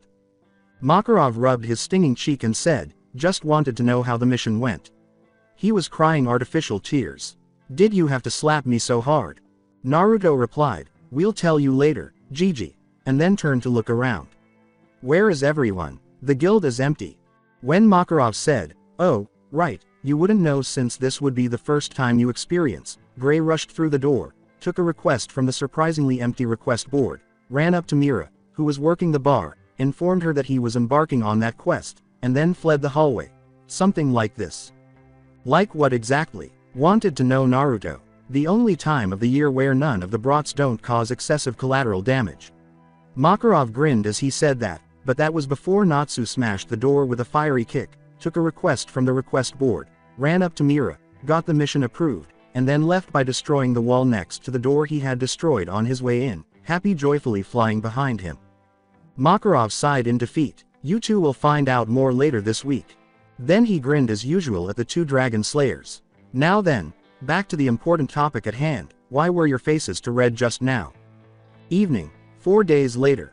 As all of the guild members gathered and engaged in animated conversation, Naruto, Wendy, Kurama, and Charla stood beside Lucy and Levi in the crowd, wondering what the devil was going on. Lucy hissed and flushed when Kurama said, "Hey, Bouncy, you have any idea what's going on here? Will you stop reminding me of the trampoline job already?" she yelled. "Anyway, I am just as confused as you guys are." Wendy giggled, Naruto laughed, and Charla grimaced, though if one looked closely, the corner of her mouth curled upward. Kurama and Charla joined Natsu, Happy, and Lucy on a brief mission to apprehend an unaffiliated mage who was causing trouble in Magnolia and neighboring cities while Naruto and Wendy were out on their quest. When they discovered him infiltrating a kindergarten, Kurama just struck him on the back of the head twice into the fight, knocking him out cold. This time, there was no collateral damage. Unfortunately for Lucy, she was struck by one of those spells. He then used some kind of elasticity magic or trampoline magic, which meant that for the next hour, no matter what Lucy did, her body, limbs, and chest would bounce around in all directions, off of all surfaces, and seemingly without any way of stopping, without destroying anything she hit, even though all the laws of physics would have said otherwise. Happy and Natsu found it amusing and began to playfully nuzzle her, inviting the kindergarten students to join them as they sent her bouncing around the playground. Charla was sitting there drinking tea with the head caretaker of the kindergarten when Lucy did not enjoy that experience, and Kurama A was rolling around on the floor. B wouldn't let her forget it, and C told the entire guild about it before Lucy could threaten or blackmail him into silence. Kurama assured her he would not speak or write to anyone else about it. However, he never mentioned going back to the seal and presenting Naruto with a mental memory of everything that happened. Naturally, Max went ahead and made a Lucy figure with flailing limbs, but when he showed it to the demo, Lucy took Myra's skillet and threatened to kill Max if he put those in the market. Max retreated sensibly. It is a canon speech. Makarov started enumerating the candidates. Mest Grider. The tall mage with short cropped black hair and scars near his left eye caught the attention of the couple of young dragonslayers and the ex-bubbly celestial mage, who recalled that he had almost been promoted the previous year. Levi Magarden. Kurama questioned, "He's sending in the child-sized bookworm." With encouragement from Levi's fan club, Charla responded, "Apparently so." Fried Justine. Naruto and Wendy turned to face the fanboy, who was muttering to himself about wanting to be like Laxus. Kana Alberona. After hearing her glare, Charla said aloud, "Well, at least the guild won't be getting complaints from the Magic Council about her sending them the alcohol bill." Ignoring the glare, Kana sent the white cat. Elfman Strauss. Naruto and his companions turned to watch Lysina support her elder brother. Juvia Loxer. Looking at one another, Naruto and the others wondered if Juvia had simply broken the record for the shortest time spent in a guild before being nominated for the S rank. However, since Cate Shelter lacked S-class mages, Naruto, Wendy, Charla, and Kurama were unaware of the system. Grave Fullbuster. Kurama nodded when Naruto asked, "Should we pack him some extra clothes?" The two of them tried not to laugh along with the other mages who had heard Naruto's remark. Natsu Dragneel. The others nodded in agreement as Naruto stated, no surprise there. In a short time, the nominees had all found partners in one way or another. Natsu teamed up with Naruto after the latter challenged him to a game of rock, paper, scissors best of 3 rules to be his partner. Gray took Lucis Spirit, Loke, Lysina wormed her way into being Juvia's partner, and told the sobbing Elfman that Evergreen had been giving him some intense, passionate looks for a while. There, Naruto sensed a potential opportunity for pranking. In any case, Kana teamed up with Lucy after the latter discovered her in an alley, totally inebriated. Evergreen's intense and passionate gaze on Elfman, Gagil's refusal to give Levi a choice and his declaration that he would be her partner, much to her not-so-secret relief, and Mest's questioning of Wendy to Naruto's chagrin all resulted from Fried's alliance with Brixlow. Time skip. After a week. Emotions running high, all of the S-rank nominees and their partners arrived at Harjan Port, where their ship would transport them to Tenryjima. Mest was looking forward to learning new things, as he put it, while Gray was stripping once more while Loke was attempting to transform him into a wingman. Fried and Brixlow were eagerly awaiting the challenge, while Juvia was staring at Gray's nearly nude form. The Dragon Slayers, apart from Wendy, were excited for the battle that lay ahead, while Wendy, Lucy, Levi, Lysina, and Kana were a little nervous about the possibility of facing the S-rank mages that would block their paths. Elfman and Evergreen couldn't look at one another without their faces flushing brightly, and they were arguing under their breath like a married couple. They were unaware of something that some people in the room knew the reason for. With the assistance of Mira, Kana, Levi, and Natsu, Naruto pulled a practical joke on the two of them by putting them in the same bed in the guild's guest quarters while they were sleeping. Elfman was trying to get out of the room while Evergreen was trying to turn him into a statue, but they were too focused on their immediate goals to wonder how, when, or why they had ended up there. When Lysina found out, she pouted and asked her sister why she wasn't asked to participate in the practical joke. 1. The 4 former members of the Cate Sith had a brief conversation before the Dragon Slayers left, one to join his fellow Dragon Slayers in the hell known as motion sickness, and the other to join them later after her Troya spell had finished. Nevertheless, Kurama, Charla, Lily, Happy, and many other mages were present to bid them farewell and wish them luck. After a few days, hell, although the view of Tenryjima and the ocean was beautiful, it was hell for the majority of the ship's passengers. Why? It was hotter than a Mediterranean summer, and 4 people #Dragon Slayers were constantly throwing up due to the ship's gentle swaying. The heat and humidity made most of the females apart from Wendy and Juvia fear that they would perish from the heat, while the majority of the males apart from Gray, Gagil, Natsu, Naruto, and Makarov begged Gray to summon ice packs for them as well. I'm going to skip the section where Makarov provides the exam rundown because it is identical to canon. Makarov had barely finished speaking when Natsu and Naruto began to run toward the ship's side and collided head-on with a barrier Fried had erected. As Fried and Brixlow flew off towards Tenryjima, Fried said, "Don't worry, that barrier will disappear in 5 minutes." Natsu yelled, "Fried, you bastard!" As Levi and Evergreen, standing on either side of him, were revising portions of the barrier script to let them and their partners pass through the barrier. Much to their friend's chagrin, Naruto yelled, "Levi," and she and Gagil turned to face him. "If you don't give me and Natsu access through this barrier as well, what I will do to you will make what happened to Elfman and Evergreen seems like a light prank," Naruto said. Levi went pale and complied right away, leaving the others perplexed. Please know that Levi refused to see what Naruto had planned for her and Gagil. After a few minutes, after choosing path E, because, according to some perverted logic, Natsu said that it stood for Urza, Naruto and Natsu entered an open cavern. Being the hot-headed baboon that he was, he decided that the best way to pass would be to challenge her, saying, quote, "This time, I'll beat her." Unfortunately, Natsu knew he would have a nice fight because, well, they were up against a blockhead named Gildarts, while Naruto knew they were screwed. Naruto started to turn around as Natsu burst in with a war cry. "Righto, let's get going, shall we?" he said. He smirked as he began clobbering the 2 Dragon Slayers, but he soon noticed that each time he knocked them around the field, their timing and teamwork improved. "I am going to regret this, but oh well," Naruto joined his blockhead of a partner in charging Gildarts. With Mest and Wendy, Mest turned to face Wendy, who was frowning, as he could see. He questioned his teammate, "Everything all right?" Wendy smiled and told him, "Yes, everything is all right. It's just that I have a feeling that Naruto is doing something stupid again." Mest simply gave her a look before shrugging. Wendy burst into a crimson Christmas tree and threw a gust of wind at Mest, who was flung into a nearby tree, after saying, "I guess even young couples have a strong bond these days." She shouted at him, "We are not dating yet." "Yet," he repeated back. Shortly after, they came across Gray and Loke. Naruto is back. In the middle of a punch, Naruto stopped and turned to the side. Was Wendy the one who just let out a cry? He pondered. Just as he turned back to the battle, he saw Natsu launch himself directly at him. As the two of them lay on the ground, looking stunned, Naruto said to Natsu, "Natsu, keep him occupied for a moment. I need time to do something."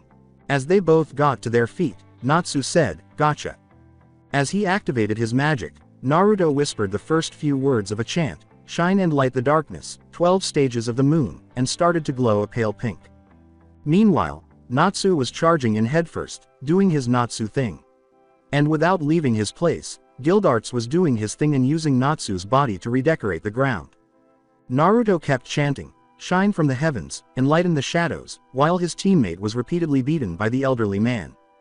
Just as Gildarts was about to block Natsu's roar, Naruto revealed the hidden moon dragon slaying technique out loud, diverting his attention long enough to get a face full of fire and earn a slightly singed mustache.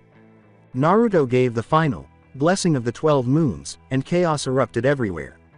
The distance from ground zero with Lucy, Kana, Brixlow, and Freed is about 200 meters. When a wave of nullification magic suddenly swept through them, freeing Kana from one of Freed's biting spells and sending Scorpio back just as he was about to deliver the final blow to Brixlow, who was unaware that the celestial being had sneaked up behind him. The battle between cards, dolls, dark scripture, and celestial summons came to an abrupt end. Distance from Wendy, Mest, Gray, and Loke, opposite side of the island more than 500 meters. Just as Gray and Loke were about to give Wendy a pickled plums feeding bonanza after defeating Mest with their combo, Loke's gleaming jar of pickled plums was dispelled, and he was almost transported back to the celestial realm. "What was that?" inquired Gray. 12 moons. Wendy smirked as she spoke. As she was about to use wind magic to blast them, she said, "That would be Naruto saving the day."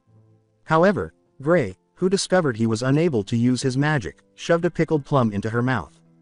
Not wanting to be overwhelmed by the little munchkin, Gray said, "Sorry Wendy, but this is our win." If that were to happen, Natsu wouldn't let him hear the end of it. About 300 to 400 meters from ground zero, with Miragen, Elfman, and Evergreen. The ironic thing about those who specialize in transformation magic is that very few of them are aware of the consequences that follow when their transformation is undone, because very few of them ever go through that. When their respective transformations, Beast Soul and Satan Soul, respectively, were abruptly revoked, Miragen and Elfman learned this the hard way. They just stopped what they were doing and appeared to be very confused. Over by the finish line with Levi and Gajiel.